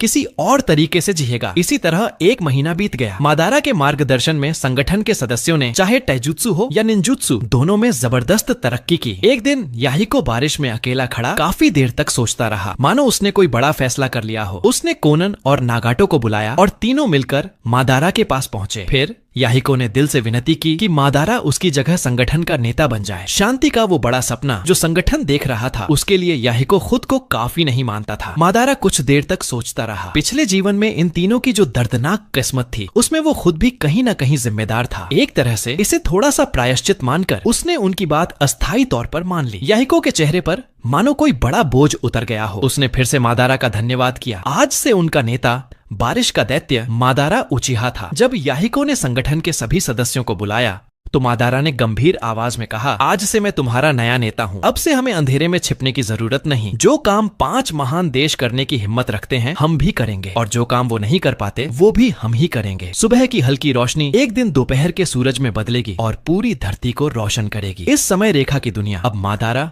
और ओबितो के नेतृत्व में पूरी तरह बदलने वाली थी। उधर 20 साल बाद की मुख्य समय रेखा में नारुतो सफलतापूर्वक सेज मोड सीख चुका था और पेन को हरा चुका था। वो द्वार 5KJ5 समिट का था। काकाशी और यामाटो के साथ वो आयरन कंट्री पहुंचा था ताकि रायकेज को सास्के का पीछा छोड़ने के लिए मनाया जा सके, लेकिन बातचीत नाकाम रही। उस रात नारुतो अकेला सराय के फर्श पर लेटा था और पुराने दिनों को याद कर रहा था। उसके जहन में लूलान की वो यात्रा उभर आई जहां वो समय के पार गया था। हालांकि उस समय भले ही रिन ने साफ चेतावनी दी थी कि कागज पर लिखी बात कभी चोरी छिपे मत पढ़ना, लेकिन बाद में वो कागज साकुरा को मिल गया और उसने उसे जोर से पढ़ दिया। उस पर लिखा था, मैं हमेशा तुम्हें देख रहा हूँ। आज भी वो कागज नारुतो के निंजा टूल पाउच में रखा है और उसने उसे बहुत संभाल कर रखा हुआ है। ये बात सास्के के मामले की तरह ही उसके मन को पूरी तरह अस्त व्यस्त कर देती है, क्योंकि वो समझ नहीं पा रहा था कि रिन नाम की लड़की आखिर क्यों काकाशी की साथी होने के बावजूद और उसके पिता की शिष्या होने के बावजूद उससे कहेगी कि ये संदेश किसी छोटे संगठन के आदमी तक पहुंचाया जाए। नारुतो को याद आया कि पहले जिस मास्कधारी से उसकी मुलाकात हुई थी उसके मास्क के नीचे एक शेरिंगन था और वो उसके पिता से भी ज्यादा उन्नत स्पेस टाइम जुत्सु इस्तेमाल करता था। अचानक उसे लूलान के अतीत की याद आ गई। काकाशी की टीम में वाकई एक ऐसा इंसान था जो इन दोनों बातों पर पूरी तरह फिट बैठता था। वही इंसान जिसने मंगेको शेरिंगन से स्पेस टाइम गेट खोला था और उसे कोनोहा वापस भेजा था ताकि वो जिराया से मिल सके। वो था उचिहा ओबितो। नारुतो के दिल की धड़कन अचानक तेज हो गई। कहीं वो मास्कधारी, कहीं वो मास्कधारी। असल में उचिहा ओबितो ही तो नहीं। यही वजह थी कि रिन ने उससे ऐसा संदेश उसी तक पहुंचाने को कहा था। जितना ज्यादा नारुतो सोचता गया उतना ही उसे ये बात सही लगने लगी, लेकिन उसी के साथ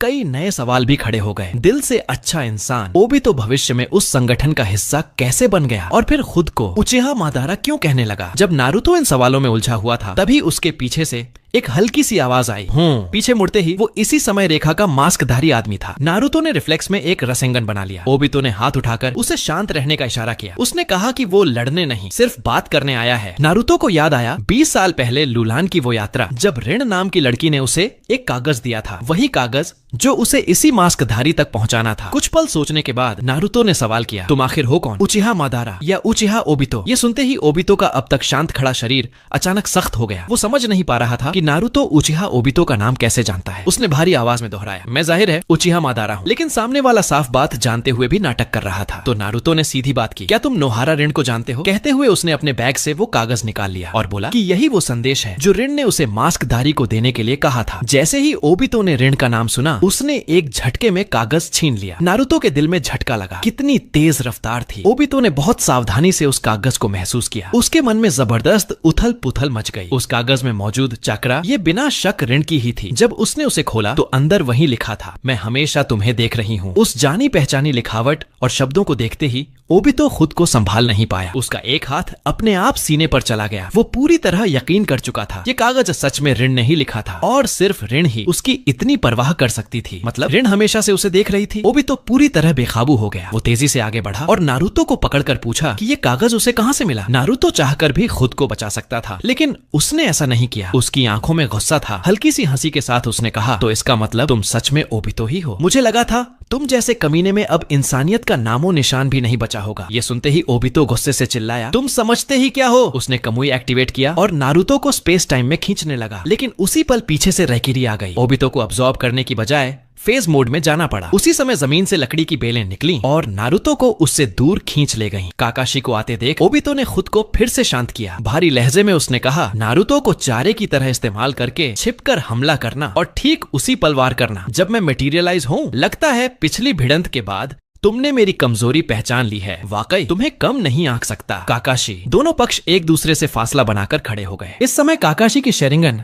अपने आप आंसू बहाने लगी। ये दरअसल आंख के असली मालिक की भावनाओं की प्रतिक्रिया थी। जब नारुतो से उसे पता चला कि सामने खड़ा मास्कधारी असल में ओबितो है तो काकाशी वहीं का वहीं जड़ हो गया। पसीने से तर वो हकलाते हुए पूछ बैठा, क्या तुम सच में ओबितो हो? ओबितो ने धीरे धीरे अपना मास्क उतार दिया। बेहद शांत आवाज में उसने कहा, मैं ओबितो हूँ या नहीं अब इसका कोई मतलब नहीं रहा। मास्क के नीचे का चेहरा देखते ही काकाशी की आंखें फैल गईं। उसने पूछा, अगर तुम जिंदा थे तो वापस क्यों नहीं आए? ओबितो ने बिल्कुल बेपरवाही से जवाब दिया, इस उबाऊ, सड़े हुए और जल्द खत्म होने वाले संसार में मुझे कोई दिलचस्पी नहीं है। बहुत जल्द मैं सबको सबसे आदर्श दुनिया में ले जाने वाला हूँ। ये जानकर कि ऋण हर पल उसे देख रही थी, इस बात का सबूत था कि ऋण उसके किए गए कामों के खिलाफ नहीं थी। इसी वजह से ओबितो इन्फिनिट त्सुकुयोमी पूरा करने के लिए और भी ज्यादा दृढ़ हो गया। अब उसकी पहचान उजागर हो चुकी थी, जिससे योजना को पूरा करना और भी कठिन हो गया था। खास तौर पर इसलिए क्योंकि उसकी दूसरी आंख काकाशी के पास थी, जिससे उसका कमुई स्पेस अब पूरी तरह सुरक्षित नहीं रह सकता था। इसलिए और ज्यादा ताकत हासिल करने के लिए और भविष्य की परेशानियां खत्म करने के लिए ओबितो ने काकाशी की शेरिंगन वापस लेने का फैसला कर लिया। इस वक्त काकाशी मानसिक रूप से टूट चुका था और लड़ने की स्थिति में नहीं था। ओबितो एक झटके में आगे बढ़ा और पल भर में उसकी आंख निकाल ली। हथेली में धड़कती उस आंख को महसूस करते हुए ओबितो पीठ फेरकर काफी देर तक चुप खड़ा रहा। अमेगा कुरे जाकर कोनन से रिनेगन वापस लेने से पहले दोनों कमुई आंखों का इकट्ठा होना उसकी योजना की सफलता की गारंटी था। इन्फिनिट त्सुकुयोमी के लिए वो किसी भी हद तक जाने को तैयार था, चाहे इसके लिए काकाशी को दी गई आंख वापस ही क्यों न लेनी पड़े। नारुतो ने काकाशी से खुद को संभालने को कहा। वो पहले जो भी रहा हो, अब वो अकात्सुकी है और हमारा दुश्मन। ओबितो ने ठंडी हंसी हंसी। उसके यहाँ आने का एक और मकसद भी था, वो था ऋण से जुड़ी सच्चाई नारुतो को बताना। ये कहकर उसने अपने शरीर को धीरे धीरे मिटाना शुरू किया, लेकिन उसकी नजर जमीन पर बैठे काकाशी पर टिकी रही। फिर उसने नारुतो से कहा, अगली मुलाकात में उसे ये जरूर जानना है कि ऋण वाला वो कागज आखिर उसे कहाँ से मिला। इसके साथ ही ओबितो शून्य में गायब हो गया। पीछे रह गया जमीन पर बैठा काकाशी, जो हवा के साथ हल्का सा डगमगा रहा था। यामाटो ने उसकी जल्दी से मरहम पट्टी की। अगले दिन गारा 5 के समिट पर सास्के के हमले और मास्कधारी द्वारा युद्ध की घोषणा की खबर लेकर आए। उसी समय नारुतो को यह भी पता चला कि हॉक टीम सास्के की हत्या की योजना बना रही है। नारुतो ने तुरंत काकाशी को साथ लिया और सेज मोड में उन्हें ढूंढ निकाला। मौके पर ओबितो भी मौजूद था। तब तक सास्के दांजो से अपना बदला पूरा कर चुका था। नारुतो ने सास्के को समझाने की कोशिश की कि नफरत में अंधा न बने, लेकिन कोई असर नहीं हुआ। काकाशी ने भी ओबितो से इन्फिनिट त्सुकुयोमी छोड़ने को कहा, लेकिन ओबितो ने दृढ़ स्वर में कहा, मैं 5 महान देशों के खिलाफ युद्ध की घोषणा कर चुका हूँ। अब मैं इस रास्ते से पीछे नहीं हटूंगा। मैं उस ऋण को निराश नहीं कर सकता जो हमेशा मुझे देखती रही। ऋण का नाम सुनते ही काकाशी का चेहरा बदल गया। उसने पूछा, ऋण के बारे में तुम क्या कह रहे हो? वो तो कब की मर चुकी है। ओबितो ने नारुतो की ओर देखा और कहा, इसका जवाब तुम्हें उसी से पूछना चाहिए। उसने कहा कि बहुत सी बातें वो खुद भी नहीं जानता, लेकिन जो कागज नारुतो ने उसे दिया था वो निस्संदेह ऋण का ही लिखा हुआ था। काकाशी अंदर से हिल गया। वो तुरंत पलटकर नारुतो से पूछ बैठा, ये सब आखिर हुआ कैसे? ऋण की मौत ओबितो के लिए भयानक आघात थी और काकाशी के लिए भी। उससे ज्यादा कोई नहीं चाहता था कि वो सच्चाई जाने। नारुतो कुछ पल के लिए ठिठक गया। ये पहली बार था जब उसने काकाशी को इतना अस्थिर और बेचैन देखा। फिर उसने पूरी सच्चाई विस्तार से बताई, कैसे वो और यामाटो एक मिशन के दौरान एक भगोड़े निंजा का पीछा करते हुए गलती से 20 साल पीछे चले गए। वहीं उनकी मुलाकात मिनातो की टीम से हुई, जो उस समय लूलान में मिशन पर थी। वापस लौटने से पहले ऋण ने वो कागज उसे सौंप दिया था। भले ही ये सब सुनने में बेहद अजीब लगता हो, मौजूद सभी लोगों ने आखिरकार इस बात पर यकीन कर लिया, क्योंकि यही एकमात्र वजह थी जो समझा सकती थी कि नारुतो के पास ऋण का लिखा हुआ कागज आखिर आया कहां से। सब सुनने के बाद ओबितो के होठों पर अनजाने में एक हल्की मुस्कान उभर आई। तो इसका मतलब ये था कि ऋण वाकई उसकी इतनी परवाह करती थी। लेकिन जैसे ही उसे याद आया कि इस दुनिया की ऋण तो मर चुकी है, उसका अब तक सुनने पड़ा दिल फिर से धीमे धीमे दुखने लगा। तभी उसने एक अजीब सा सवाल महसूस किया, अतीत की ऋण भविष्य के उसके बारे में कैसे जान सकती थी कि वो मास्क पहनेगा और खुद को उचिहा मादारा कहेगा, और जब दोनों एक ही समय रेखा में भी नहीं थे तो वो उसे लगातार देख कैसे सकती थी। ओबितो के भीतर एक रहस्यमयी एहसास उभरने लगा। उसने सिर उठाकर आसमान की ओर देखा। उस पल उसे ऐसा लगा जैसे वो इस इंसानी दुनिया से परे किसी जगह को देख पा रहा हो। अचानक ओबितो ने आंखें फाड़ दी और पूरी ताकत झोंककर ड्यूअल कमुई एक्टिवेट किया। धुंधलेपन के बीच मानो प्योर लैंड की ओर जाने वाला रास्ता खुल गया हो। उसने स्पष्ट रूप से देखा कि प्योर लैंड के द्वार पर एक अकेली सी परछाई खड़ी उसका इंतजार कर रही है। वो पूरी तरह यकीन कर चुका था, वो ऋण ही थी। समय ने ऋण पर कोई असर नहीं डाला था। वो बिल्कुल वैसी ही थी जैसी हमेशा रही थी। उस वक्त ऋण की आंखों में हल्की सी हैरानी थी। उसे यकीन नहीं हो रहा था कि ओबितो जिंदगी और मौत की सीमा पार कर उसे देख पा रहा है। लेकिन जैसे ही ऋण दौड़कर आगे बढ़ी और ओबितो को छूना चाहा, उसका हाथ खाली हवा से टकरा गया। उसी पल ओबितो की छवि पूरी तरह गायब हो गई। वास्तविक दुनिया में ओबितो की दोनों आंखों से खून मिले आंसू लगातार बहने लगे। वो अपनी आंखें थामे जमीन पर बैठ गया और तेज तेज सांसें लेने लगा। अभी अभी उस दुनिया को बस एक झलक भर देखने में ही उसकी पूरी शक्ति खत्म हो चुकी थी। हाशिरामा की कोशिकाएं लगाने के बाद भी उसने ऐसा अनुभव पहले कभी नहीं किया था। ऋण को बस एक बार और देखने के लिए ओबितो ने अपनी आंखों की ताकत हद से ज्यादा खर्च कर दी। यहाँ तक कि हाशिरामा की कोशिकाओं के बावजूद उसकी नजर बिना वापसी के इतनी गिर गई कि सामने कुछ साफ दिखाई नहीं दे रहा था। काकाशी ने ओबितो की हालत देख तुरंत आगे बढ़कर पूछा कि आखिर हुआ क्या है। हाँफते हुए ओबितो ने बताया कि उसने रिन को प्योर लैंड की ओर जाते हुए देखा है। ये सुनते ही काकाशी की आंखें सिकुड़ गईं। उसने और पूछते हुए कहा कि आखिर ये सब कैसे मुमकिन है। ओबितो ने अपनी आंखों को सहलाते हुए कहा, जब से उसने दोनों आंखें पूरी की हैं, तब से उनमें कोई अकल्पनीय बदलाव आ गया है। भले ही समय बहुत कम था, लेकिन उसे पूरा भरोसा था कि उसने सच में अपनी आंखों से जीवन और मृत्यु की सीमा पार की है। उसने देखा था कि रिन प्योर लैंड के द्वार पर उसका इंतजार कर रही थी। काकाशी ने भी पेन की लड़ाई के दौरान प्योर लैंड के रास्ते पर अपने पिता को देखा था, इसलिए ओबितो की बात उसके लिए मानना आसान था। हालांकि ऋण को देखने के बदले अपनी दृष्टि खो देना। काकाशी ने पूछा, क्या यह कीमत वाकई सही थी? ओबितो का जवाब बिल्कुल साफ था, हाँ। ये जानकर कि ऋण वाकई हमेशा उसे देखती रही थी, उसका इरादा अब लोहे की तरह अडिग हो चुका था। इतना कहकर ओबितो ने अपनी बची खुची ताकत से सास्के को साथ लिया और वहां से चला गया। जब दोनों दोबारा प्रकट हुए तो वे ओबितो के अड्डे पर थे। सास्के ने इतनी बदहाली में पड़े ओबितो को देखकर तंज कसते हुए कहा, एक औरत के लिए अपनी आंखें तक खराब कर ली, ये तो हद से ज्यादा हास्यास्पद है। ओबितो एक नजर में सब समझ गया। ओबितो ने ठंडे और भारी लहजे में सास्के को बोलने में संभल कर रहने को कहा। वो अब पहले जैसा नहीं था। इस वक्त दाहिनी आंख उसी के पास थी। इसी वजह से सास्के को भी अपनी जुबान थोड़ी काबू में रखनी पड़ी। उसने साफ कहा कि उसे अपनी दाहिनी आंख वापस चाहिए, क्योंकि उसका मकसद सिर्फ एक था, नारुतो को पूरी तरह खत्म करना। लेकिन सच्चाई ये थी कि ओबितो की दोनों आंखें अब लगभग अंधी हो चुकी थीं। अगर उसने अभी आंख ट्रांसप्लांट कर दी तो उसकी कमजोरी का फायदा उठाकर सास्के कभी भी पलट सकता था। इसीलिए उसने एक शर्त रखी, पहले एक काम पूरा करना होगा, उसके बाद ही वो आंख देने को तैयार होगा। असल में प्लान ये था कि दोनों मिलकर कोनन के पास जाएं और नागाटो की रिनिगन वापस लें। लेकिन कोनन कोई कमजोर विरोधी नहीं थी और ऊपर से सास्के की हालत भी अभी पूरी तरह ठीक नहीं थी। ऐसे में सीधा हमला करना रिस्की था, तो उसने एक नया रास्ता चुना, पहले किसी तरह अपनी आंखों की रोशनी वापस लाने का। उसने सास्के से कहा कि वो उसके साथ लोरन चले। अगर नारुतो की बात सच थी तो वहां से अतीत में लौटने का तरीका भी मिल सकता था, और अगर सच में वो अतीत में पहुंच गया तो अपने बचपन की आंखों का इस्तेमाल करके वो इटर्नल मंगेकियो शेरिंगन हासिल कर सकता था। दोनों साथ मिलकर लोरन के खंडहरों तक पहुंचे और वहां उस ड्रैगन वैन को ढूंढ निकाला जिसे कभी मिनातो ने सील किया था। जैसे ही सील टूटी, बैंगनी रोशनी ने दोनों को पूरी तरह निगल लिया। जब आंख खुली तो वो 20 साल पुराने लोरन में खड़े थे। आसपास का नजारा पूरी तरह बदल चुका था। इतनी बड़ी चीजें देख चुके ओबितो के लिए भी ये पल हैरान करने वाला था। तभी उन्होंने महसूस किया कोई बहुत तेजी से उनकी तरफ आ रहा है। ओबितो की भौहें सिकुड़ गईं। इतनी जल्दी हमारी मौजूदगी पकड़ ली गई। जब सास्के ने शरिंगन से देखा तो उसे समझ आया कि पूरा इलाका एक खास बैरियर से ढका हुआ है, कुछ वैसा ही जैसा कभी पेन और गॉड ट्री के आसपास था। बिना एक पल गंवाए ओबितो उसे लेकर कमुई डिमेंशन में छिप गया। कुछ ही देर में उस जमीन की मालकिन सामने आ चुकी थी, सारा। अब वो ड्रैगन वेन की जिंचुरी की बन चुकी थी। गायब हुई चक्रा में वो साफ पहचान सकती थी कि उनमें से एक ओबितो का था, लेकिन पहले वाले से कहीं ज्यादा ठंडा और डरावना। इसके बाद दोनों विंड कंट्री के रेगिस्तान में दोबारा प्रकट हुए। सास्के ने पूछा, अब आगे क्या? ओबितो का पहला टारगेट साफ था, इस टाइमलाइन में मौजूद अपने बचपन वाले रूप को ढूंढना। उसका प्लान था उसी दुनिया की अपनी आंखें निकालकर खुद को इटर्नल मंगेकियो शेरिंगन में इवॉल्व करना। लेकिन सास्के को शक हुआ, इटर्नल मंगेकियो के लिए 2 मंगेकियो शेरिंगन का फ्यूजन जरूरी होता है, और इस वक्त का छोटा ओबितो शायद शेरिंगन भी अवेकन नहीं कर पाया होगा। इस पर उसने बस इतना कहा, उसकी चिंता मत कर, मैं उस उचिहा जैसा नहीं हूँ जिसने पूरा क्लेन मरने के बाद भी सिर्फ सिंगल टोमोए ही खोला। उनकी पहली मंजिल थी कोनोहा। बस एक मौका चाहिए जब छोटा ओबितो अकेला हो और आंखें मिल जाएंगी। सास्के ने दूर देखते हुए बुदबुदाया, कोनोहा। इस वक्त उसके माँ बाप और भाई सब जिंदा थे। दिल के किसी कोने में एक छोटी सी उम्मीद जाग उठी। इसी के साथ दोनों ने कोनोहा की तरफ सफर शुरू कर दिया। उसी समय मिस्ट विलेज में छोटा ओबितो जेत्सु और बाकी साथियों के साथ भविष्य की योजना पर चर्चा कर रहा था। उसने नक्शे पर कोनोहा की तरफ इशारा किया। पूरी निंजा वर्ल्ड में इससे ज्यादा उपजाऊ जमीन कहीं नहीं है। उसने सवाल उठाया, जब कोनोहा अपने पीक पर था तो उसने बाकी विलेजेस पर हमला क्यों नहीं किया? सबको अपने कंट्रोल में क्यों नहीं लिया? क्या यह शांति से प्यार की वजह से था? नहीं, असल वजह यह थी कि कोनोहा के पास सब कुछ था। रेगिस्तान की रेत नहीं, खड़ी चट्टानों पर अस्थिर जिंदगी नहीं, और न ही लगातार बारिश में घुटन। रिसोर्सेज का इम्बैलेंस ही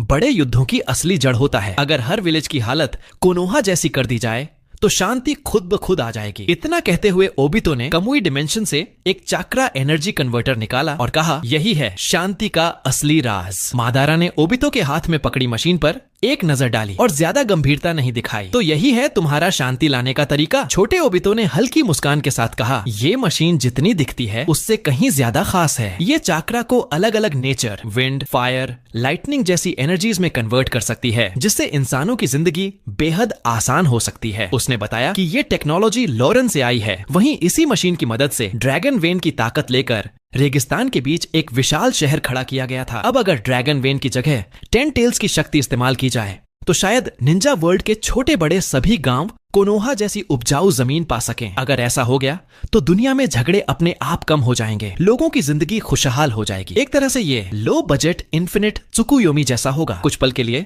मादारा को भी इस प्लान में दम नजर आया। उसने पूछा, तो क्या तुम अब भी 9 टेल्ड बीस्ट्स इकट्ठा करना चाहते हो? जवाब साफ था, हाँ। 10 टेल्स इस प्लान के लिए जरूरी था। हालांकि बीस्ट्स को पूरा का पूरा होना जरूरी नहीं था। अगर हर टेल्ड बीस्ट की ज्यादातर चक्रा मिल जाए तो एक अधूरा 10 टेल्स रिवाइव किया जा सकता था। भले ही वो थोड़ा कमजोर हो, लेकिन एनर्जी सोर्स के तौर पर काफी ज्यादा ताकतवर रहेगा। इसी के साथ आकात्सुकी ने टेल्ड बीस्ट्स इकट्ठा करने की तैयारी शुरू कर दी। पहला कदम था अपने पैरों तले मौजूद रेन कंट्री को बदलना। सब लोग मिलकर हैंजो के किले के बाहर पहुंचे। आगे आगे चल रहा था नया लीडर उचिहा मादारा। खतरा भांपते ही हैंजो के गार्ड्स ने उन्हें चारों तरफ से घेर लिया। एक गार्ड ने चिल्लाकर कहा, मरने का शौक है क्या? ये शिनोबी डेमीगॉड हैंजो का किला है। मादारा ने तिरछी मुस्कान के साथ जवाब दिया, तो सेकंड शिनोबी वॉर के बाद अब हर निंजा खुद को गॉड कहने लगा है। काफी समय से उसने हाथ पैर नहीं चलाए थे। उसने सोचा, इनसे ही वार्म अप कर लेते हैं। कुछ ही पलों में सारे गार्ड्स जमीन पर पड़े थे। बगल में खड़ा छोटा ओबितो हंसे बिना नहीं रह पाया। लीडर हो तो ऐसा, पूरा भरोसा दिलाने वाला। इसके बाद पूरी टीम बेधड़क किले के अंदर दाखिल हो गई। उस वक्त हैंजो अपने पीक पर था। आज भी लोग उसकी उस लड़ाई की कहानी सुनाते थे जहां उसने अकेले कोनोहा के तीनों निंजास को दबा दिया था। उसे पूरा यकीन था कि इस दौर में उससे ऊपर कोई मौजूद नहीं है। लेकिन जैसे ही उसकी नजर आकात्सुकी के लीडर पर पड़ी, उसके शरीर से निकलती किलिंग इंटेंट इतनी भयानक थी कि सेकंड शिनोबी वॉर देख चुके हैंजो को भी सिहरन हो गई। काम आसान रखने के लिए मादारा ने मास्क पहन रखा था। हैंजो ने कहा, बात करनी है तो मास्क उतारो। लेकिन कमजोरों की शर्तों को वो अहमियत नहीं देता था। आने से पहले हैंजो को लगा था कि आकात्सुकी कोई मामूली संगठन होगा, लेकिन सामने जो ताकत खड़ी थी वो उसकी उम्मीदों से कहीं ज्यादा थी। फिर भी उसने चेतावनी दी, याद रखो कोनोहा के तीनों निंजास भी मेरे सामने हार चुके हैं। इतना कहते ही उसने तेजी से हैंड सील्स बनाए और एक्सप्लोसिव फ्लेम फॉर्मेशन एक्टिवेट कर दिया। जमीन के नीचे छिपे एक्सप्लोसिव टैग्स एक एक कर फट पड़े और मादारा को चारों तरफ से घेर लिया। जब धुआं छटा तो वो स्केलेटन फॉर्म सुसानु के अंदर बिल्कुल सुरक्षित खड़ा था। सुसानु के विशाल हाथ ने सीधे हैंजो की तरफ झपट्टा मारा। हैरान होकर उसने वाटर बॉडी फ्लिकर से खुद को बचाया। ये देखकर मादारा ने ठंडी हंसी हंसी। बेहद भद्दा डांस। एक ब्रूटल चार्ज में उसने सामने वाले को पकड़ लिया। वहां मौजूद लोगों में सिर्फ ओबितो और नागाटो उसकी मूवमेंट को साफ देख पाए थे। मादारा ने सख्त लहजे में पूछा, क्या तुम भी डांस करना चाहते हो? तभी याहिको आगे आया और शांति से बोला, हम यहाँ लड़ने नहीं आए हैं, हम बात करने आए हैं। उसने कहा कि उनका मकसद इस दर्द से जूझते देश के घावों एक पर मरहम लगाना है। उसने वही प्लान समझाया जो दुनिया को बदल सकता था। सब सुनकर हैंजो की आंखें फैल गईं। क्या ये सच में मुमकिन है? तभी ओबितो आगे बढ़ा और पूरे यकीन के साथ बोला, बिल्कुल। रेन कंट्री को इस पूरे प्लान का पायलट प्रोजेक्ट बनाया जाना तय हुआ ताकि आम लोग आसानी से इस बदलाव पर भरोसा कर सकें। इस देश में जिसकी एब्सोल्यूट अथॉरिटी थी, उसी हैंजो के जरिए इसे लागू करना सबसे असरदार तरीका था। यही असली वजह थी कि आकात्सुकी यहाँ तक पहुंची थी। आखिरकार हैंजो ने उनकी शर्त मान ली। सच कहें तो उसके पास मना करने का कोई विकल्प भी नहीं था। हालांकि उसने एक चिंता जताई, अगर रेन कंट्री सच में उपजाऊ और ताकतवर बन गया तो 5 ग्रेट नेशंस जरूर उस पर हमला करेंगे। इस पर मादारा ने ठंडे लहजे में कहा, अगर उन 5 देशों की भीड़ ने आने की हिम्मत की तो आकात्सुकी उन्हें याद दिला देगी कि असली दर्द क्या होता है। इतना कहकर पूरी टीम उसके साथ वहां से निकल गई। पीछे खड़ा हैंजो उनकी जाती हुई पीठ को देखता रह गया। कुछ देर बाद उसने आदेश दिया, आज से कोई भी बाहरी निंजा अगर रेन कंट्री की सीमा में लड़ाई या लूटपाट करता पाया गया तो उसे जिंदा नहीं छोड़ा जाएगा। आज से रेन कंट्री दोबारा खड़ा होगा। गांव लौटने के बाद कोनन अकेले ओबितो से मिलने आई। थोड़े गंभीर लहजे में उसने कहा, तुम कोई आम बच्चा नहीं हो, है ना? उसकी फाइटिंग स्किल हो या प्लानिंग, कोनन को यकीन नहीं हो रहा था कि ये सब कोई 10-12 साल का बच्चा सोच सकता है। ये सुनकर ओबितो काफी देर तक चुप रहा। भविष्य में उसने जो कुछ इन सब के साथ किया था वो बेहद क्रूर था, लेकिन हमेशा सच छुपाए रखना भी सही नहीं था। आखिरकार उसने सच बता दिया। वो असल में 26 साल बाद के भविष्य से आया था। जेंजुत्सु एक्टिवेट हुआ। भविष्य के सारे दृश्य सीधे कोनन के दिमाग में उतर गए। याहिको की मौत, नागाटो का अंधेरे में डूबना और आखिर में खुद उसकी मौत। ओबितो के हाथों। सच जानकर कोनन हांफने लगी। उसने कांपती आवाज में पूछा, ये सब सच है? ओबितो घुटनों पर बैठ गया। माफी मांगते हुए बोला, हाँ वो सब मैंने ही किया था। मैं तब पूरी तरह अंधा हो चुका था। अचानक कोनन ने हाथ झटका। हजारों पेपर स्ट्रिप्स ओबितो को कसकर जकड़ गईं। तेज दर्द के बावजूद उसने कमुई इस्तेमाल नहीं किया। कठिनाई से बोलते हुए उसने कहा, अगर मुझे मार देने से तुम्हें थोड़ा सुकून मिलता है तो ऐसा ही सही। काफी देर तक गुस्सा निकालने के बाद कोनन रुक गई। भले ही उसके पिछले जन्म में ओबितो ने भयानक गुनाह किए थे, लेकिन वो बीता हुआ कल था। इस जिंदगी का ओबितो न सिर्फ भरोसेमंद ताकतवर लोगों को आकात्सुकी में लेकर आया, बल्कि संगठन को सही रास्ते पर भी ले गया। आकात्सुकी कोनन, याहिको और नागाटो तीनों का सपना था, और इस सपने के लिए वो इस सामने खड़े बच्चे की आभारी थी। आखिरकार उसने उसे माफ कर दिया, एक शर्त पर। अब उसे जिंदगी भर उसे कोनन दीदी कहना होगा। ओबितो के लिए इतना ही काफी था। उसके सारे जज्बात बस एक वाक्य में सिमट गए, दिल से शुक्रिया। उसने मन ही मन कसम खाई, इस बार वो किसी भी हाल में उस पुराने ट्रेजेडी को दोबारा नहीं होने देगा। रेन विलेज की बारिश अचानक थम गई। धूप अंदर आई और माहौल किसी पवित्र जगह जैसा लगने लगा। यहीं से आकात्सुकी ने दुनिया की तरफ अपने कदम बढ़ा दिए। हेंजो और संगठन के बीच गठबंधन होने के कुछ ही समय बाद रेन कंट्री में चाक्रा एनर्जी कन्वर्टर की मदद से जबरदस्त बदलाव आया। सालों से रुकने का नाम न लेने वाली बारिश थम गई। लोग फिर से अपनी जमीन पर खेती करने लगे, लेकिन ये शांति ज्यादा देर टिकने वाली नहीं थी। रेन कंट्री में आए इस अचानक बदलाव ने इवागाकुरे और कुमोगाकुरे का ध्यान खींच लिया। दोनों गांव उस जमीन पर नजर गड़ाए बैठे थे और हमला करने की तैयारी में थे, मानो आपस में कोई समझौता हो। दोनों सेनाएं रेन कंट्री की सरहदों पर जमा हो चुकी थीं। इसी दौरान जब तीसरे राइकेज और डारुई अटैक रूट्स पर चर्चा कर रहे थे, तभी रिकॉनेसेंस यूनिट से खबर आई, 2 लोग अकात्सुकी क्लोक पहनकर पास के इलाके से गुजर रहे हैं। ये सुनते ही राइकेज के चेहरे पर मुस्कान आ गई। उसने तय किया उन्हें पकड़कर हॉस्टेज बनाया जाएगा। वो खुद उसी तरफ निकल पड़ा। जल्द ही कुमोगाकुरे की कैवलरी यूनिट ने उन दोनों को चारों तरफ से घेर लिया। वो 2 लोग थे, भविष्य से आए सास्के और बड़ा ओबितो। इतनी बड़ी निंजा आर्मी को एक साथ मार्च करते देख सास्के पहली बार हैरान रह गया। उसने सवाल किया, ये सब क्या है? ओबितो ने भौहें सिकोड़ते हुए कहा, हम इस वक्त 3rd शिनोबी वर्ल्ड वॉर के द्वार में हैं। मैदान में सेनाओं से टकरा जाना कोई बड़ी बात नहीं है। फिर वो सामने वाली फौज को गौर से देखने लगा, क्योंकि असली दिलचस्पी अब शुरू होने वाली थी। तभी कुमोगाकुरे के एक निंजा ने तेज आवाज में पूछा, तुम लोग आकात्सुकी के मेंबर हो, है ना? हालांकि सास्के और बड़े ओबितो अकात्सुकी क्लोक पहने हुए थे, लेकिन ये क्लोक तो इस टाइमलाइन से कई साल बाद अस्तित्व में आनी चाहिए थी। उन्हें पता नहीं था कि हिस्ट्री ऑलरेडी बदल चुकी है। छोटे ओबितो के रीबर्थ की वजह से अकात्सुकी क्लोक कई साल पहले ही संगठन की ऑफिशियल यूनिफॉर्म बन चुकी थी। दोनों ने तय किया किसी एक को पकड़कर शेरिंगन से सच्चाई उगलवाई जाएगी। लेकिन जैसे ही सास्के की नजर सामने वाले निंजा के हेडबैंड पर पड़ी और उसने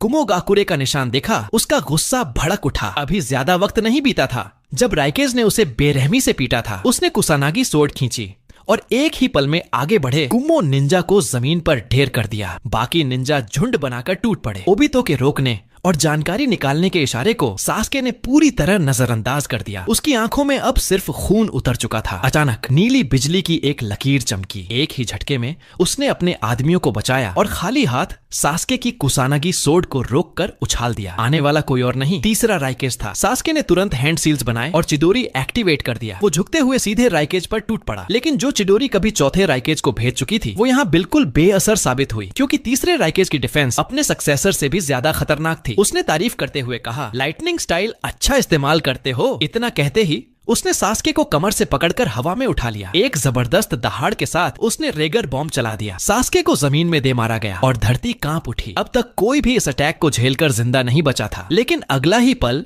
राइकेज को सन्न कर गया। सास्के ने सुसानु एक्टिवेट कर लिया था। सुसानु के दोनों विशाल हाथ राइकेज की कमर में फंस गए। फिर उसने हैरानी और गुस्से से भरे तीसरे राइकेज को उसी तरह सिर के ऊपर उठाया और वही टेक्निक उसी पर इस्तेमाल कर दी। जोरदार धमाके के साथ राइकेज जमीन पर आ गिरा, लेकिन उसी वक्त सास्के भी अपनी आंख पकड़े घुटनों के बल बैठ गया। 5 कागे समिट और डैंजो की लड़ाई के बाद उसकी आंखें लगभग बेकार हो चुकी थीं। अगले ही पल राइकेज गड्ढे से उछलकर बाहर आया। उसने हंसते हुए कहा, अच्छा वार था। लेकिन उसके शरीर के चारों ओर लाइटनिंग चक्रा और भी ज्यादा उग्र हो चुकी थी। वो तेजी से आगे बढ़ा और उंगलियां तानते हुए 4 फिंगर हेल स्टैब चला दिया। सास्के ने सुसानु के दोनों हाथ क्रॉस करके ब्लॉक किया। सुसानु उस जबरदस्त चार्ज को जबरदस्ती रोक रहा था। दोनों एक दूसरे से अटके खड़े थे। सास्के के होठों पर एक आत्मविश्वास भरी मुस्कान आई। ये गारा की एब्सोल्यूट डिफेंस से भी ज्यादा भरोसेमंद तीसरी ताकत है। लेकिन वाक्य पूरा भी नहीं हुआ था कि हवा में कड़क की आवाज गूंजी। सुसानु के उस हिस्से पर जहां वार लगा था, दरारें फैलने लगीं। कुछ ही सेकंड में सुसानु पूरी तरह टूट गया। जबरदस्त इम्पैक्ट से सास्के का शरीर पीछे की तरफ उड़ गया, लेकिन राइकेज नहीं रुका। इतने सारे निंजा मारने के बाद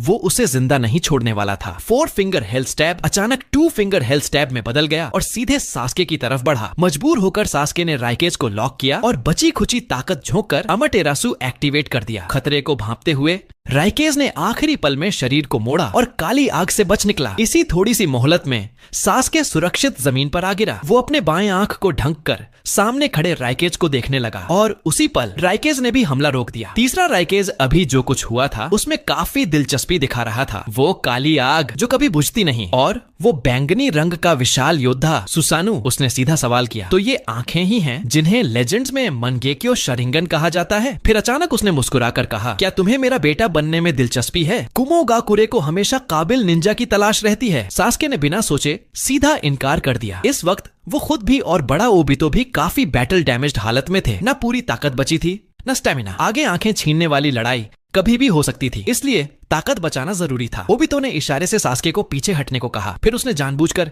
एक बड़ा ब्लफ फेंका, मैं ही हूँ उचिहा मादारा और आकात्सुकी का असली लीडर। मकसद साफ था, मादारा के नाम से सबका हौसला तोड़ना। राइकेज को इस पर यकीन नहीं हुआ, लेकिन वो चाहे जितना हमला करता, हर बार ओबितो की इंटेंजिबिलिटी से आर पार हो जाता। ये अजीब क्षमता और ओबितो के शरीर से निकलती वो ठंडी डरावनी ऑरा। धीरे धीरे राइकेज को शक होने लगा कि शायद ये झूठ नहीं है। तभी इवागाकुरे की रिकनेसेंस टीम भी वहां पहुंच गई। माहौल और गर्म हो गया। ओबितो ने आग में घी डालते हुए वही भाषण दोहरा दिया जो कभी 5 कागे समिट में दिया था, 6 पैथ्सेस 10 टेल्स। इन शब्दों ने सबके चेहरे का रंग उड़ा दिया। इसी मौके का फायदा उठाकर वो सास्के को लेकर कामुई डायमेंशन में गायब हो गया। राइकेज को यकीन नहीं हो रहा था कि उचिहा मादारा वाकई जिंदा हो सकता है। हालात की गंभीरता समझते ही उसने तुरंत डारुई को आदेश दिया, ओनोकी और बाकी 3 कागे विलेजेस से तुरंत संपर्क करो। अब आपस में लड़ने का वक्त नहीं है। उसने कहा, पहले उचिहा मादारा के खतरे को मिलकर खत्म करना होगा। असल में ओबितो का मकसद सिर्फ डराकर भागने का रास्ता बनाना था, इसीलिए उसने फिर से मादारा का नाम लिया। लेकिन उसे क्या पता था, इस टाइमलाइन में आकात्सुकी का असली लीडर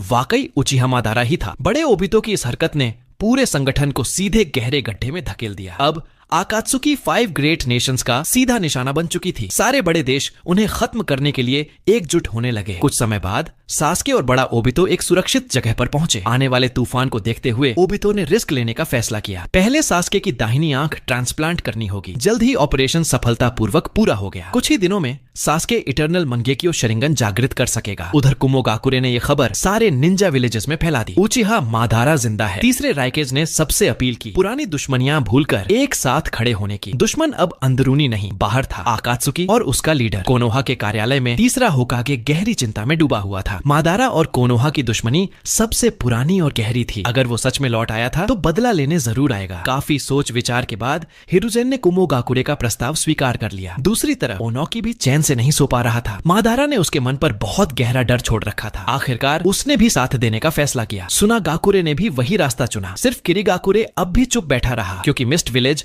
पहले ही ओबितो के कंट्रोल में जा चुका था। इसी दौरान कुमोगाकुरे के एक सीक्रेट बेस में नागाटो हाथ में आई इंटेलिजेंस रिपोर्ट देखते हुए मादारा से पूछ बैठा, क्या तुम कुछ दिन पहले राइकेज से भिड़ने बाहर गए थे? जवाब साफ था, नहीं। अब सब हैरान थे। अगर ऐसा नहीं था तो फिर ये खबर बाहर कैसे गई? आखिरकार सब एक ही नतीजे पर पहुंचे। किसी ने आकात्सुकी और उचिहा मादारा के नाम का इस्तेमाल करके खुद को उनकी जगह पेश किया था। नागाटो ने सोचा, जो कोई भी राइकेज के हाथों से बिल्कुल सुरक्षित निकल गया हो वो साधारण इंसान नहीं हो सकता। रिपोर्ट में लिखे विवरण को पढ़ते हुए वो गहरी सोच में डूब गया। एक शख्स कभी न बुझने वाली काली आग इस्तेमाल कर रहा था और दूसरा अजीब सी इंटेंजिबिलिटी के साथ स्पेस टाइम निंजुत्सु। जितना भी देखा जाए ये एबिलिटीज तो बिल्कुल सास्के और खुद ओबितो की लग रही थी। उसके दिल में एक अनहोनी का डर बैठ गया। उसने सबको चेताया, आने वाले दिनों में सावधान रहना होगा। मुमकिन है बाकी निंजा विलेजेस मिलकर हम पर हमला करें। ये सुनते ही मादारा के होठों पर एक युद्ध प्रिय मुस्कान आ गई। अब वक्त आ गया है, उसने कहा, कि आकात्सुकी अपनी असली ताकत दिखाए। कुछ दिन बाद एक गुप्त गुफा के अंदर सास्के ने आखिरकार इटर्नल मंगेक्यो शरिंगन जागृत कर लिया। उसने आत्मविश्वास के साथ कहा, अब मेरी आंखें अंधेरे को भी भेद सकती हैं। उधर इन्हीं कुछ दिनों में 4 बड़े निंजा विलेजेस अपनी सेनाएं इकट्ठा कर चुके थे और रेन कंट्री पर हमले की तैयारी पूरी हो चुकी थी। इस वक्त ओबितो और सास्के रेन कंट्री की सरहदों के पास थे। ओबितो ने फैसला किया, हंगामे का फायदा उठाकर पहले अमेगाकुरे में घुसा जाएगा। उसका इरादा था, जब तक नागाटो पूरी तरह मैच्योर नहीं हुआ है उससे रिनेगन छीनकर बैकअप के तौर पर रख लेना। इसी प्लान के साथ दोनों अमेगाकुरे की तरफ निकल पड़े। उधर अमेगाकुरे के एक सीक्रेट बेस में जित्सु एक चौंकाने वाली खबर लेकर पहुंचा। 4 बड़े देशों की निंजा सेना एकजुट होकर हमारी सीमा के बाहर जमा हो चुकी है। वो हम पर हमला करने वाले हैं। ये सुनकर मादारा ने फैसला किया वो खुद जाकर इन घुसपैठियों से बात करेगा। उसके साथ कोनन, याहिको, नागाटो और रेन कंट्री का पूर्व शासक हैंजो भी होंगे। उधर अब तक बेफिक्र बैठे एलाइड फोर्सेस की सेंसरी यूनिट अचानक सतर्क हो गई। उन्हें महसूस हुआ कई बेहद शक्तिशाली चक्रा तेजी से उनकी ओर बढ़ रहे हैं। उनमें से एक चक्रा तो इतना उग्र था कि रूह तक हिल जाए। पूरा अलायंस तुरंत अलर्ट हो गया। कुछ ही पलों में मादारा और उसका दल सीधे उनके सामने खड़ा था। ओनोकी ने जैसे ही आगे खड़े लंबे बालों वाले स्पाइकी हेयर शख्स को देखा, उसके माथे पर पसीना आ गया। हैरानी से बुदबुदाया, ये सच में मादारा है। उसे यकीन नहीं हो रहा था कि वो जिंदा है और वो भी इतना युवा दिख रहा है। दशकों पहले छोड़ा गया डर फिर से उसके ऊपर छा गया। तीसरे राइकेज ने तंज कसते हुए कहा, लगता है तुम सच में बूढ़े हो गए हो। सिर्फ कुछ लोग हैं सामने, हमारी तो हजारों की सेना है। इतना डरने की क्या जरूरत। तभी हैंजो आगे बढ़ा और नीचे खड़ी अलायंस को देखते हुए बोला, रेन कंट्री ने पहले ही साफ आदेश दिया था, कोई भी बाहरी निंजा इस जमीन पर कदम नहीं रखेगा। जो भी नियम तोड़ेगा उसे खत्म कर दिया जाएगा। मेरी सलाह है यहीं से लौट जाओ। नीचे खड़े निंजा मानने को तैयार नहीं थे। मादारा ने कोनन और बाकी सबको पीछे हटने का इशारा किया। पहले उसने कहा, मैं अकेला ही थोड़ा वार्म अप कर लेता हूँ। इतना कहते ही वो छलांग लगाकर अकेला ही अलाइड फोर्सेस के बीच कूद पड़ा। जहां जहां वो पहुंचा वहां अलायंस ताश के पत्तों की तरह बिखरती चली गई। कुछ पल की टैजुत्सु के बाद उसने हैंड सील्स बनाए और fire style majestic destroyer flame चला दिया। उसके मुंह से भयानक आग का सैलाब निकला जो लहरों की तरह चारों देशों की संयुक्त सेना की ओर बढ़ता चला गया। इसे देखते ही तीसरे होकागे आगे बढ़ा। उसने सोर्ड लाइक हैंड सील बनाया, 4 शैडो क्लोन्स बनाए और 5 स्टाइल कॉम्बो अटैक शुरू कर दिया। बाकी निंजा भी तुरंत उसके साथ जुड़ गए हैं। सभी मौजूद निंजाओं का वाटर स्टाइल मिलकर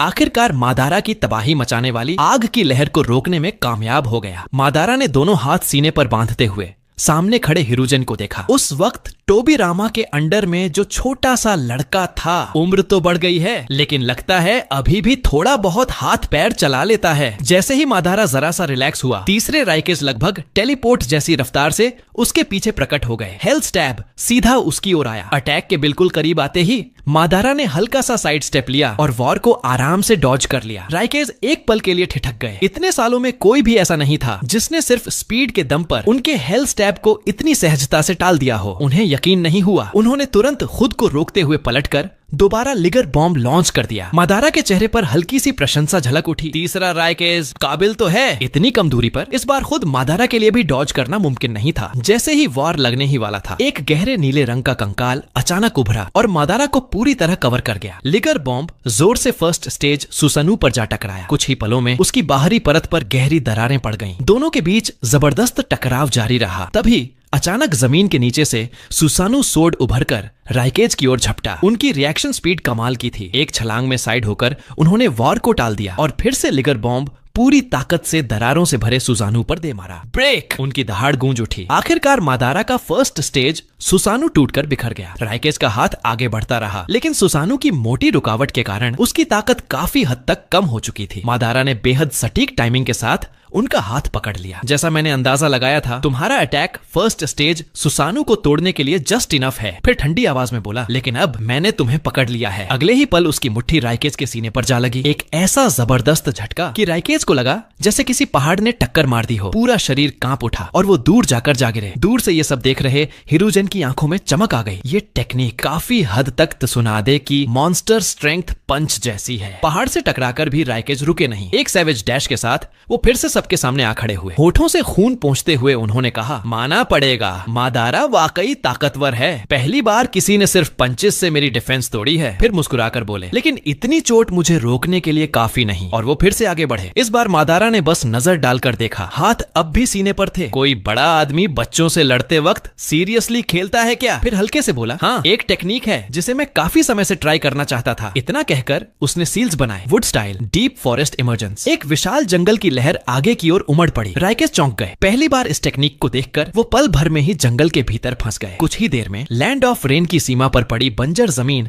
घने जंगल में बदल चुकी थी। मौजूद हर निंजा सन्न रह गया। सिर्फ याहिको की आंखों में चमक थी। अब लैंड ऑफ रेन के पीछे की ग्रीनरी का प्रॉब्लम सॉल्व हो गया। इतनी ओवर पावर्ड वुड स्टाइल देखकर संयुक्त सेना के कई निंजाओं ने हथियार तक गिरा दिए। तभी ओनोकी तेजी से आगे बढ़े। हिम्मत मत हारो। साथ ही सील्स बनाकर उन्होंने डस्ट रिलीज एक्टिवेट किया। वुड स्टाइल की पकड़ को काटते हुए सफेद रोशनी सीधी मादारा की ओर बढ़ी। एक पल के लिए मादारा ने खतरे को महसूस किया। वो तुरंत पीछे कूद गया। पार्टिकल स्टाइल ठीक उसी जगह आकर लगा जहां वो एक पल पहले खड़ा था और जमीन समेत हर चीज को एटम लेवल पर इरेज कर दिया। मादारा ने हल्की मुस्कान के साथ कहा, लगता है तुम्हारी उम्र के साथ ताकत भी बढ़ी है। उसने मन ही मन सोचा, रिनेगन के बिना लड़ना थोड़ा इनकन्वीनियंट है। अगर रिनेगन होता तो मुझे लेने की भी जरूरत नहीं पड़ती। इसी वक्त नागातो चुपचाप उसके पास आ पहुंचा। धीमी आवाज में बोला, मेरी rain tiger at will technique ने डिटेक्ट किया है। 2 लोग अफरा तफरी में अमे में घुस आए हैं। थोड़ा रुक कर, उनमें से एक ओबितो जैसा लग रहा है, लेकिन दूसरी तरफ की चाकरा ओबितो से भी ज्यादा कोल्ड और सिनिस्टर थी। और दूसरा व्यक्ति भी उसी तरह की चाकरा सिग्नेचर रखता था। मतलब वो भी उसी क्लैन से होना चाहिए। ये सुनते ही मादारा गहरी सोच में डूब गया। नागातो की सेंसिंग के मुताबिक ओमेगाकुरे लैंड ऑफ रेन में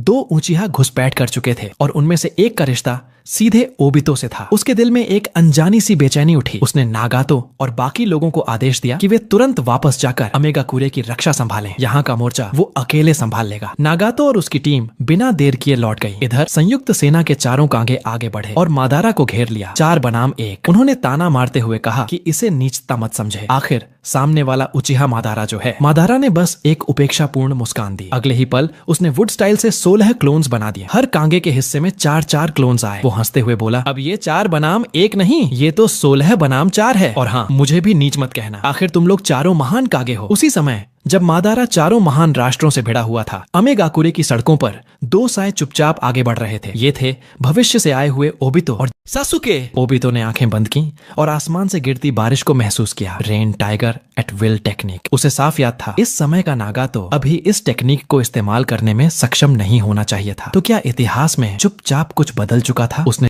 तो सतर्क रहने को कहा। उनकी मौजूदगी का पता लग चुका था। कुछ ही देर में अकात्सुकी के सदस्य उन्हें चारों तरफ से घेर चुके थे। उनके सामने खड़े थे नागातो और कम उम्र का ओबितो। भविष्य वाले ओबितो को देखकर कम उम्र वाला ओबितो जरा भी हैरान नहीं हुआ। वो आगे बढ़ा और बोला, मास्केट वाले को मैं संभाल लूंगा। फिर उसने कहा, अगर जानना है कि क्या हुआ है तो कमुई डिमेंशन में आ जाना। इतना कहकर उसने खुद को कमुई में खींच लिया। भविष्य वाला ओबितो स्तब्ध रह गया। उसे उम्मीद नहीं थी कि उसका छोटा वर्जन अकात्सुकी का हिस्सा होगा। दिल के भीतर गुस्सा और बेचैनी दोनों उठे। उसने सासुके को सावधान रहने को कहा और खुद भी कमुई डिमेंशन में चला गया। क्योंकि दोनों एक ही स्पेस टाइम से जुड़े थे, इसलिए इस पल दोनों ओबितो का कमुई एक ही डायमेंशन में कनेक्ट था। जब दोनों आमने सामने हुए, कम उम्र वाले ओबितो ने उसकी लगभग अंधी हो चुकी आंखों को देखते हुए कहा, तो आखिरकार तुम्हारी आंखें खराब हो ही गईं। कमुई की वो पावर इस्तेमाल की थी ना, जो लाइफ और डेथ के बीच की बाउंड्री पार कर देती है। उसने अंदाजा लगाया। लगता है ऋण का संदेश सही तरह से पहुंच गया था। सिर्फ एक बार उसे देखने के लिए इतनी कीमत चुकाना क्या सच में वर्थ इट था? भविष्य वाला ओबितो खामोश हो गया। उसने पूछा, तुम ये सब कैसे जानते हो? ये कोई प्रोफेसी है या कुछ और? कम उम्र वाला ओबितो मुस्कुराया। असल में मैं भी फ्यूचर से ही आया हूँ, बस तुमसे थोड़ा और आगे के टाइम से। उस वक्त मैं दूसरा सेज ऑफ 6 पाथ्स बन चुका था। ये सुनते ही भविष्य वाला ओबितो अंदर तक हिल गया। अब उसे समझ आ गया, इतिहास बदलने की यही एकमात्र वजह हो सकती थी। उसने पूछा, तो फिर मून्स आई प्लान सफल हुआ था, है ना? ये सुनकर कम उम्र वाला ओबितो शरारती मुस्कान के साथ बोला, तुम्हें नहीं लगता ये दुनिया ही इन्फिनिट त्सुकुयोमी है? इस दुनिया में ऋण जिंदा है और वो मेरे साथ खुशी से रह रही है। भविष्य वाला ओबितो भ्रम में पड़ गया। जितना वो सोचता गया उतना ही ये बात उसे सही लगने लगी। लेकिन फिर उसने खुद को संभाला। चाहे ये दुनिया कितनी भी परफेक्ट क्यों ना हो, वो इसका क्रिएटर नहीं था। अपनी ऋण वाली दुनिया बनाने के लिए उसने एक चीज उधार मांगी। अगले ही पल उसका हाथ कम उम्र वाले ओबितो की आंखों की ओर बढ़ गया। कम उम्र वाला ओबितो शांत नजरों से सब देख रहा था। अगर उसने नारुतो की बातें न सुनी होती, अगर उसे दूसरा मौका न मिला होता, तो शायद वो भी बिल्कुल ऐसा ही होता। इंटेंजिबिलिटी एक्टिवेट हुई। भविष्य वाले ओबितो का हाथ उसके चेहरे से आर पार निकल गया। लेकिन वो पहले से तैयार था। उसने भी अपनी इंटेंजिबिलिटी एक्टिवेट कर दी। अब दोनों के इंटेंजिबल हिस्से एक ही स्पेस में मौजूद थे और ऐसे में अटैक अब भी असर कर सकता था। पूरे कॉन्फिडेंस के साथ भविष्य वाला ओबितो बोला कि ये लड़ाई वो जीत चुका है। लेकिन अगले ही पल कम उम्र वाला ओबितो अचानक गायब हुआ और सीधे उसकी पीठ के पीछे प्रकट हो गया। ये था फ्लाइंग राइजन टेक्निक। और सबसे खतरनाक बात ये थी, उसे मिनाटो की तरह मैन्युअली मार्क करने की जरूरत ही नहीं थी। उसकी शरिंगन की खास मार्किंग एबिलिटी के जरिए वो जहां तक देख सकता था वहीं फ्लाइंग राइजन का मार्क लगा सकता था। इस टेक्निक का आइडिया उसके कमुई के एडवांस्ड यूसेज से आया था। भविष्य वाला ओबितो चौंकते हुए पलटा और काउंटर करने की कोशिश की, लेकिन बहुत देर हो चुकी थी। कम उम्र वाले ओबितो की मुट्ठी सीधे उसके चेहरे की ओर आ चुकी थी। इंस्टिंक्टिवली उसने इंटेंजिबिलिटी एक्टिवेट कर दी, लेकिन इस बार भी कोई फायदा नहीं हुआ, क्योंकि दोनों एक ही शेयर्ड स्पेस में थे। जो चेहरा कमुई डिमेंशन में छुपा था वहीं पहुंची हुई मुट्ठी से जा टकराया। भविष्य वाला ओबितो मुंह के बल जमीन पर जा गिरा। मुंह से खून की धार फूट पड़ी। उस एक पंच के बाद कम उम्र वाले ओबितो ने अटैक जारी नहीं रखा। वो बस शांत खड़ा रहा और सामने वाले को लड़खड़ाते हुए उठते देखता रहा। ये देखकर भविष्य वाला ओबितो ज्यादा हैरान नहीं हुआ कि सामने वाला फ्लाइंग रेजिन इस्तेमाल कर सकता है। अगर वो खुद दूसरी जिंदगी जी रहा होता तो शायद वही करता। हैरानी बस इस बात की थी कि टेक्निक को इस्तेमाल करने का तरीका इतना रिफाइंड और इफिशिएंट था। थोड़ा सोचने के बाद उसे साफ समझ आ गया, इस लड़ाई में उसके पास जीतने का कोई चांस नहीं था। वो इस टाइमलाइन में लौटकर बस एक बच्चे को डोमिनेट करना चाहता था। भले ही उसकी आंखें लगभग जा चुकी थीं। अपने छोटे वर्जन की आंखें लेना उसके लिए आसान होना चाहिए था, लेकिन उसने सोचा नहीं था कि इस टाइमलाइन का ओबितो भी एक ट्रैवलर निकलेगा। कॉम्बैट एक्सपीरियंस हो या बॉडी कंडीशन, हर मामले में कम उम्र वाला वर्जन उससे कहीं आगे था। उसका लड़ने का मन पूरी तरह टूट गया। उसने हाथ उठाया और हार मान ली। कम उम्र वाला ओबितो उस सीन और उन वर्ड्स को देखकर धीरे धीरे उसके पास आया। कम से कम इस बार तुम खुद से हारे हो। इसके बाद दोनों बाहर की दुनिया में एक सुनसान कोने में लौट आए। भविष्य वाला ओबितो ने पूछा, अब आगे क्या? मेरी आंखें लेकर इटर्नल मंगेक्यो शरिंगन बनाओगे? जवाब साफ था, नहीं। ऐसा करने से ताकत जरूर बढ़ती, लेकिन उसके लिए इसका कोई मतलब नहीं था। और ऊपर से अगर उसने उसकी आंखें ली तो किसी भी टाइमलाइन की ऋण दुखी हो जाती, और वो ऋण को दुखी नहीं देखना चाहता था। भविष्य वाला ओबितो आंखें बंद किए खड़ा रहा। चेहरा बारिश से पूरी तरह भीगा हुआ था और उसी बारिश में उसके आंसू खुद ब खुद बहने लगे। इस पल हार चुका हुआ वो इंसान बेहद फ्रेजाइल लग रहा था। कम उम्र वाले ओबितो ने बिना किसी भावना के पूछा, तो क्या तुम रो रहे हो? वो चौंक कर बोला, ये सिर्फ बारिश है। रो? मैं नहीं रहा। ये देश रो रहा है, जो सालों से युद्ध में डूबा हुआ है। कम उम्र वाले ओबितो ने अपना मास्क ठीक करते हुए कहा, असल में तुम और मैं, हम एक ही इंसान हैं। यहाँ जीत हार जैसी कोई चीज थी ही नहीं। उसने तय किया वो उसे ऋण से एक बार मिलवाएगा। इसी दौरान जब कमुई डिमेंशन में दोनों ओबितो आमने सामने थे, रियल वर्ल्ड में सासुके का सामना युवा नागातो से हो रहा था। नागातो ने हाथ उठाया, ऑलमाइटी पुश। सासुके को खींचकर ह्यूमन पाथ से उसकी मेमोरीज पढ़ना चाहता था। ग्रेविटी ने उसे तेजी से आगे खींचा। पहली बार रिनिगन से लड़ते हुए वो हैरान जरूर हुआ, लेकिन रिएक्शन कमाल का था। उसने तुरंत सील्स बनाए, fire style fire ball jutsu. Gravity की पुल के साथ फायर बॉल की पावर और ज्यादा एम्पलीफाई हो गई। वो सीधे नागातो की ओर बढ़ी। मजबूरन नागातो ने पुल को पुश में बदला, ऑलमाइटी पुश। एक खींच और एक धक्का सासुके को पीछे की इमारत में दे मारा। भले ही इम्पैक्ट भारी था, लेकिन सुसानु की प्रोटेक्शन में उसे कोई गंभीर नुकसान नहीं हुआ। फिर भी पहली बार रिनिगन की असली ताकत देखकर अब वो भी रेकलेस नहीं रह सकता था। उसने सुसानु को हाफ बॉडी सेकंड फॉर्म तक रिलीज किया, धनुष खींचा और तलवार जैसी एनर्जी सीधे नागातो की पोजीशन पर दाग दी। नागातो ने तेजी से सील्स बनाए, समनिंग जुत्सु। अगले ही पल एक विशाल समंड पेंडा उसके सामने प्रकट हुआ और अपनी मजबूत देह से उस भारी वार को रोक लिया। लेकिन नागातो की स्टैंस अब पूरी तरह बदल चुकी थी। एक समंड बर्ड हवा में उठा और सीधा सासुके की तरफ डाइव करता हुआ आया। करीब आते ही उसने ब्लैक चैक्रा रॉड जैसे दिखने वाले पेड़ की जड़ों जैसे स्पाइक्स फेंके, जो बिल्कुल सटीक तरीके से सुसानु के कंपैरेटिवली कमजोर जॉइंट्स में जा घुसे। अगले ही पल सुसानु की स्टेबिलिटी टूटने लगी। सासु की आंखें फैल गईं। वो समझ गया सामने वाला इन ब्लैक रॉड्स के जरिए अपना चक्रा सीधे सुसानु में इंजेक्ट कर रहा है और उसे अंदर से डिसरप्ट कर रहा है। इसी शॉक के बीच यूनिवर्सल पुल की ग्रेविटेशनल फोर्स उसे हवा में खींचने लगी। दिल में घबराहट लिए वो तेजी से सिचुएशन पलटने की कोशिश करता है। जैसे ही नागातो उसे पकड़ने ही वाला था, उसने अचानक टेक्निक एक्टिवेट की, अर्थ स्टाइल रॉक स्पीयर। 3 काले पत्थर उसके शरीर से निकलकर तेज नुकीले रॉक पिलर्स में बदल गए, जो एक ही वार में नागातो और समंड बर्ड दोनों को भेदते चले गए। एक पल को लगा कि हमला सफल हो गया, लेकिन अगले ही क्षण सामने खड़ा नागातो अचानक लकड़ी के लॉग में बदल गया। तभी सासुके को एहसास हुआ ये सिर्फ सब्स्टिट्यूशन जुत्सु था, जिसे वो अभी अब्जॉर्प्शन समझ रहा था। वो बस एक डिस्ट्रैक्शन निकला। अचानक उसकी पीठ के पीछे मेटल के खड़कने जैसी आवाज आई। नागातो ने असुरा पाथ एक्टिवेट कर दी थी। एक मैकेनिकल आर्म आगे बढ़ी और हैरान सासुके को कसकर जकड़ लिया। सासुके को अपनी आंखों पर यकीन नहीं हो रहा था। ये सब आखिर क्या चीजें हैं? इंस्टिंक्टिवली उसने हेवनली कवर एक्टिवेट किया और सीधे नागातो को टारगेट किया, लेकिन उसकी ब्लैक रॉक एनर्जी एक हल्के नीले रंग की बैरियर में पूरी तरह एब्जॉर्ब हो गई। जब मैकेनिकल आर्म्स ने जेत्सु को पूरी तरह पकड़ लिया, नागातो ने उस पर ह्यूमन पाथ एक्टिवेट कर दिया। सीने पर टिके हाथ से एक ही पल में उसकी आत्मा खींची जाने लगी। सासुके की रंगत उड़ गई। भले ही वो समझ न पाया हो कि ये टेक्निक क्या है, लेकिन उसका इंस्टिंक्ट चीख चीख कर कह रहा था, ये हमला जानलेवा है। सर्वाइवल इंस्टिंक्ट में उसके पीछे मौजूद सुसानु का विशाल हाथ जोर से उसकी आत्मा को वापस खींचने लगा, लेकिन वो नाकाफी था। जैसे जैसे सोल जैसी चीज बाहर खींच रही थी, वैसे वैसे उसकी ताकत भी ड्रेन हो रही थी। और उसी पल नागातो का लेजर कैनन उसके चेहरे के बिल्कुल सामने आ चुका था। एक सेकंड के लिए सासुके पूरी तरह टूट गया।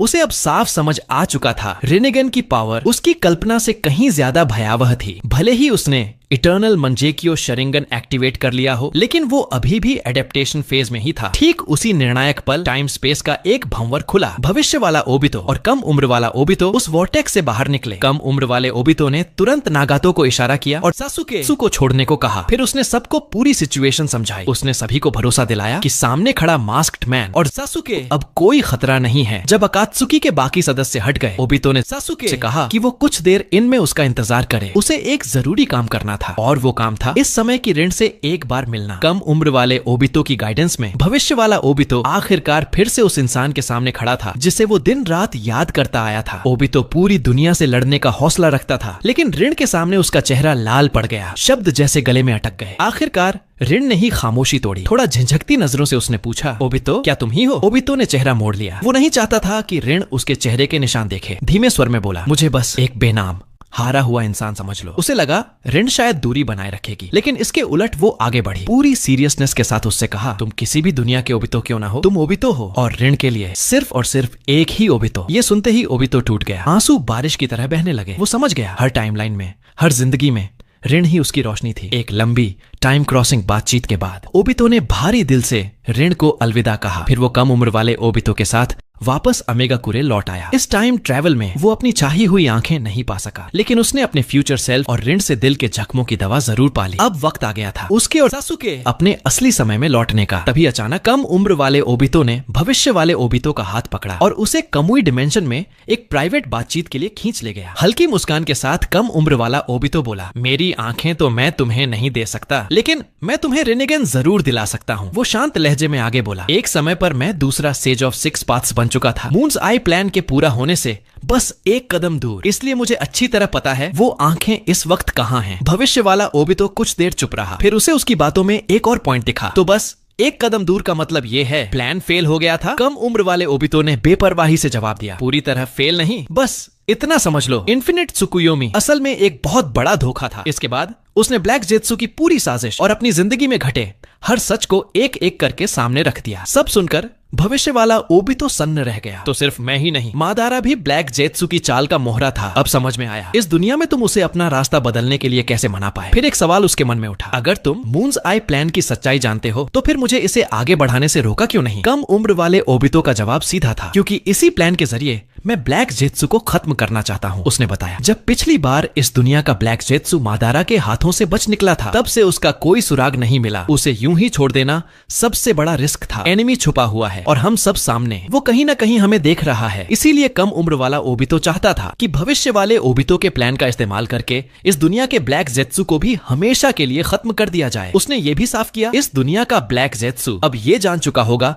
कि एक और टाइमलाइन मौजूद है और वो जरूर वहां जाने की कोशिश करेगा, क्योंकि वो जानता है इस दुनिया में कागुया को रिवाइव करने की संभावना लगभग 0 है। लेकिन फ्यूचर टाइमलाइन में अगर वहां कागुया रिवाइव हो जाती है तो वो उसे यहां खींच सकता है और इस दुनिया की मां को भी जिंदा कर सकता है। सब सुनकर भविष्य वाला ओबितो मान गया। हाँ, ये सच में वही एक रास्ता है जो ब्लैक जेत्सु चुनेगा। उसने पूछा, तो तुम चाहते क्या हो मुझसे? कम उम्र वाले ओबितो का जवाब साफ था, मेरे साथ फ्यूचर में चलो और वहां जाकर ब्लैक जेत्सु को खत्म करते हैं। फिर उसने जोड़ा, लेकिन उससे पहले मैं तुम्हें मादारा से मिलवाना चाहता हूँ ताकि वो तुम्हारे दिल पर लगा हुआ सील हटा सके। उसी समय लैंड ऑफ रेन की सीमा पर, क्योंकि मादारा के बनाए हुए हर वुड स्टाइल क्लोन सुसानु इस्तेमाल कर पा रहे थे, चारों कागे भारी संकट में फंस चुके थे और जब उन्होंने परफेक्ट सुसानु को उतरते देखा तो पूरी तरह टूट गए और ज्यादा जाने न जाए, इसलिए रिट्रीट का फैसला लिया गया। मादारा ने पीछा नहीं किया, वो भी शांत मन से वापस लौटने लगा। तभी कम उम्र वाला ओबितो और भविष्य वाला ओबितो उसके सामने प्रकट हुए। उसके निमंत्रण पर तीनों कमुई डिमेंशन पहुंचे। जैसे ही मादारा को पता चला कि मकसद उसके सबसे नफरत वाले दुश्मन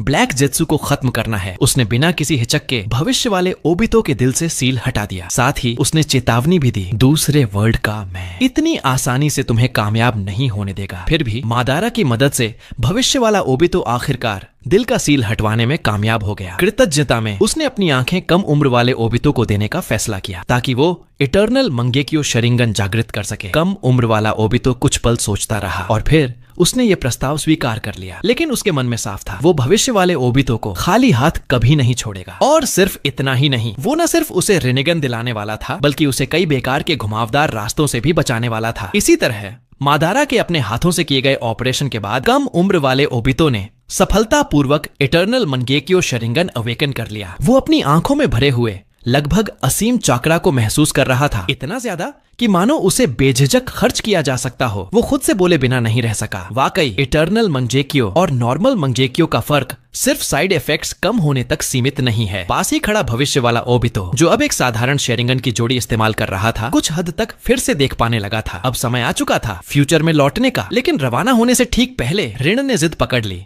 कि कम उम्र वाला ओबितो उसे भी फ्यूचर ले जाए। दोनों ओबितो बस एक दूसरे को देखकर हल्के से मुस्कुरा दिए। वो किसी और को मना कर सकते थे, लेकिन ऋण को नहीं। आते वक्त जहां सिर्फ सासुके और भविष्य वाला ओबितो थे, वापसी में 4 लोग हो चुके थे। सब लोग लुलान पहुंचे और ड्रैगन वेन का इस्तेमाल करके आखिरकार फ्यूचर की नारुतो दुनिया में लौट आए, यानी वही टाइमलाइन जहां 4th ग्रेट निंजा वॉर बस शुरू होने ही वाली थी। सासुके जब देखा कि उसका मकसद पूरा हो चुका है, तो उसने ओबितो से विदा ली और अकेले चला गया। भविष्य वाला ओबितो कम उम्र वाले ओबितो से बोला, चलो अमिगाकुरे चलते हैं, जितनी जल्दी हो सके रिनिगन हासिल करना होगा। लेकिन कम उम्र वाले ओबितो ने धीरे से सिर हिला दिया। उससे पहले सबको एक बार बेस लौटना चाहिए। कोई है जो हमारा बहुत देर से इंतजार कर रहा होगा। वो शख्स था याकुशी काबुतो, जो एडो टेंसे की पूरी सेना के साथ मौजूद था। इसी के साथ कहानी ने एक नए चैप्टर में कदम रख दिया। अब आगे नारुतो और 5 महान राष्ट्रों की संयुक्त सेना, जिनका सामना करने वाली थी एक अडिग इरादों वाला भविष्य वाला ओबितो और हर राज से वाकिफ कम उम्र वाला ओबितो। कुछ ही देर में दोनों ओबितो बाकी साथियों के साथ सीक्रेट बेस पहुंच गए। दरवाजे पर ही उन्हें काबुतो खड़ा मिल गया। उसका मकसद पहले जैसा ही था, ओबितो के साथ अलायंस बनाना। ओबितो काबुतो को देखकर जरा भी हैरान नहीं हुआ, क्योंकि उसे पहले ही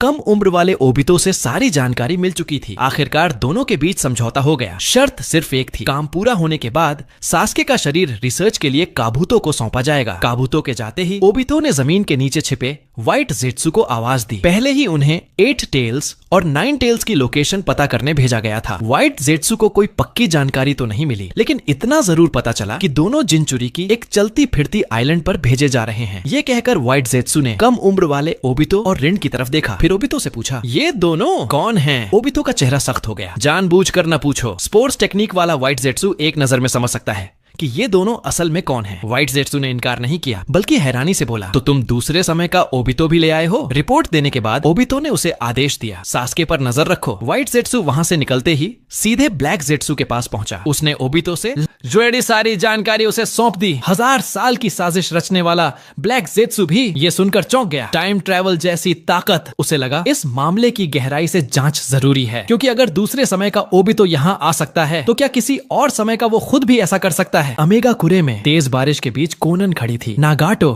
और याहिको के साथ बिताए हर पल को याद करते हुए। तभी अचानक स्पेस टाइम में तेज डिस्टॉर्शन हुआ। 3 लोग वहां प्रकट हुए। आने वाले और कोई नहीं बल्कि ओबितो और उसके साथी थे। ओबितो का मकसद साफ था, नागाटो की रिनिगन लेना। स्वाभाविक तौर पर कोनन ने इसका विरोध किया। ओबितो कुछ पल चुप रहा। अगर वह अतीत में जाकर अपने छोटे रूप से न मिला होता, तो शायद आज उसे सिर्फ शेरिंगन के जरिए ही कोनन से सच उगलवाना पड़ता। लेकिन अब इसकी जरूरत नहीं थी। आज वह यहाँ लड़ने नहीं, सिर्फ एक बात बताने आया था। उसने वादा किया कि वह कोनन को नहीं मारेगा, लेकिन क्योंकि उसे बहुत सी अहम जानकारियां पता थीं, ओबितो चाहता था कि ये राज हमेशा के लिए दफन रहे। इतना कहकर वह और उसके साथी वापस स्पेस टाइम में जाने लगे। तभी अचानक भारी मात्रा में पेपर बॉम्ब्स उनकी ओर उड़ आए। मजबूरन उन्हें एब्जॉर्शन छोड़कर इंटेंगिबिलिटी का इस्तेमाल करना पड़ा। दरअसल कोनन काफी पहले से ओबितो को खत्म करने की पूरी तैयारी कर चुकी थी। वह जिस जगह खड़ी थी, उसके पैरों के नीचे मौजूद पूरा समुद्र 600 अरब पेपर बॉम्ब से बना हुआ एक छलावा था। उसे ये तो नहीं पता था कि ओबितो के साथ आए बाकी 2 लोग कौन हैं, लेकिन इतना तय था, जो ओबितो के साथ हो वह नेक इरादों वाला नहीं हो सकता। इसलिए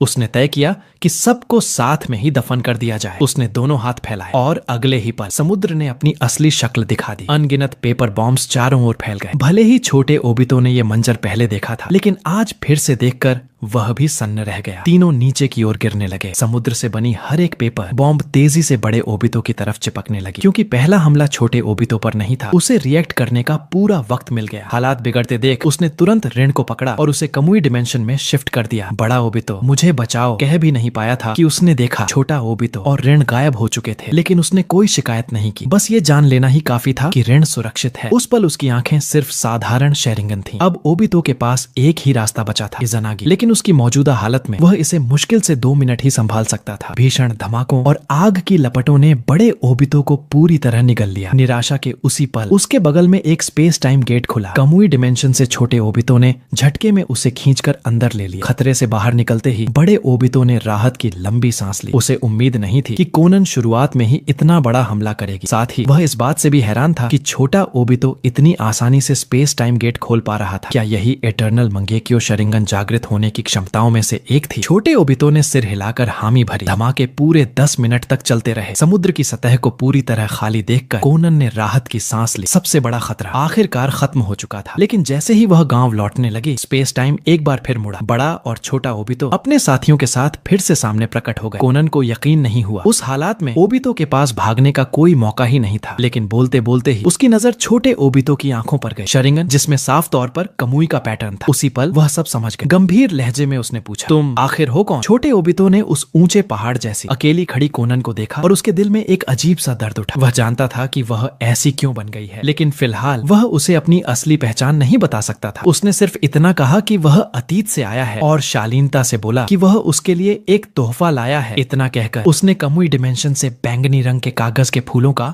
एक गुलदस्ता निकाला। फिर बोला, कोनन दीदी, यही मेरा तोहफा है। कोनन फूलों को देखकर ठिठक गई। उनमें मौजूद चक्रा बिल्कुल उसका ही था। पूरी सतर्कता के साथ उसने कहा कि फूल थोड़ा और पास लाया जाए। छोटे ओबितो ने सिर हिलाया और इसके बाद उसने फ्लाइंग रेजिन का इस्तेमाल किया। सिर्फ एक नजर में वह सीधे कोनन के पास प्रकट हो गया। कोनन का पूरा शरीर सिहर उठा। उसे बिल्कुल अंदाजा नहीं था कि सामने वाले की स्पेस टाइम एबिलिटी इतनी खतरनाक होगी। बिना किसी वार्निंग के वह उसके बिल्कुल बगल में आ चुका था। अगर उसी पल वह स्नीक अटैक करना चाहता तो कोनन को रिएक्ट करने का जरा सा भी मौका नहीं मिलता। लेकिन जब उसने देखा कि ओबितो हाथों में फूल थामे एक रिस्पेक्टफुल ऑफरिंग पोज में खड़ा है, तो उसका मन थोड़ा शांत हुआ। जैसे ही उसने ध्यान से उस फूल को देखा, वह 100% यकीन कर गई। यह फूल उसी ने खुद बनाया था, क्योंकि उस पेपर फ्लावर में उसकी पेपर जुत्सु की खास चाकरा एम्बेडेड थी। कोनन द्वारा बनाए गए हर फूल में एक फ्लावर लैंग्वेज छुपी होती थी और इस फूल की भावना पूरी तरह उसके बचपन की सोच जैसी थी। यह बचपन के कोनन का फ्यूचर वाले खुद के लिए संदेश था। एक ऐसा संदेश जो कहता था, भले ही अपने सबसे करीबी दोस्त को खो दो, लेकिन आगे बढ़ते रहना, खूबसूरती से दर्द को हल्का करना। साथ ही यह भी कि जैसे उसने नागाटो पर भरोसा किया था, वैसे ही सामने खड़े इस इंसान पर भी भरोसा किया जा सकता है। कोनन की आंखें अचानक नम हो गईं। उसने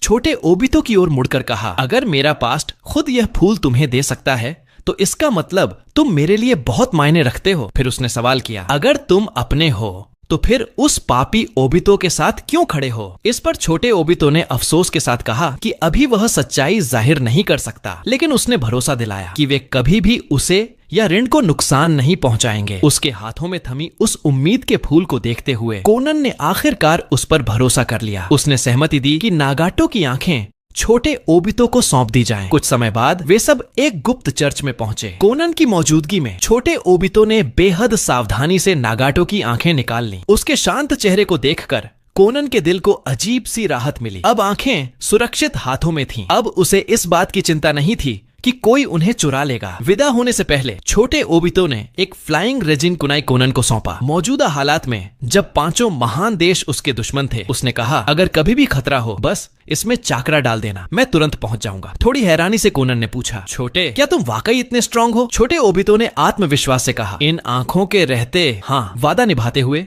छोटे ओबितो ने रिनिगन बड़े ओबितो को सौंप दी। फिर उसने पूछा, क्या तुम सच में दोनों रिनिगन एक साथ इम्प्लांट करना चाहते हो? अपने पिछले जीवन में सिर्फ एक आंख लगाकर ही वह लगभग खुद को खो चुका था, लेकिन ओबितो ने बिना हिचक सिर हिलाया। इस दिन के लिए उसने बहुत समय तक तैयारी की थी। उसे पूरी ताकत के साथ आगे बढ़ना था। यह देख छोटे ओबितो ने देर नहीं की और सर्जरी शुरू कर दी। अगले ही पल ओबितो का चेहरा दर्द से तड़प उठा। छोटा ओबितो यह दर्द जानता था, वह इसे खुद झेल चुका था। फिर भी सच कहें तो रिना नेगन का बैकलैश उस दर्द के सामने कुछ भी नहीं था जो बाद में शरीर के टूटने से होता है। इसीलिए उसे भरोसा था कि बड़ा ओबितो यह सह लेगा। आखिरकार दोनों असल में एक ही इंसान थे और सच में कुछ ही देर में उसका चेहरा फिर से शांत हो गया। ऋण की मौजूदगी के कारण उसकी मानसिक शक्ति पहले से कहीं ज्यादा मजबूत थी। 3 दिन बाद ओबितो पूरी तरह दोनों रिनेगन के साथ सिंक्रोनाइज कर चुका था। उसने अपने पुराने 6 पाथ्स को कर नई 6 पाथ्स तैयार की। फिर तीनों ने तुरंत काबूटो को खोजा। अब वक्त आ चुका था पूरी अनडेड आर्मी को बुलाने का। जैसे ही काबूटो ने अपने हाथ जोड़े और जुत्सु सक्रिय किया,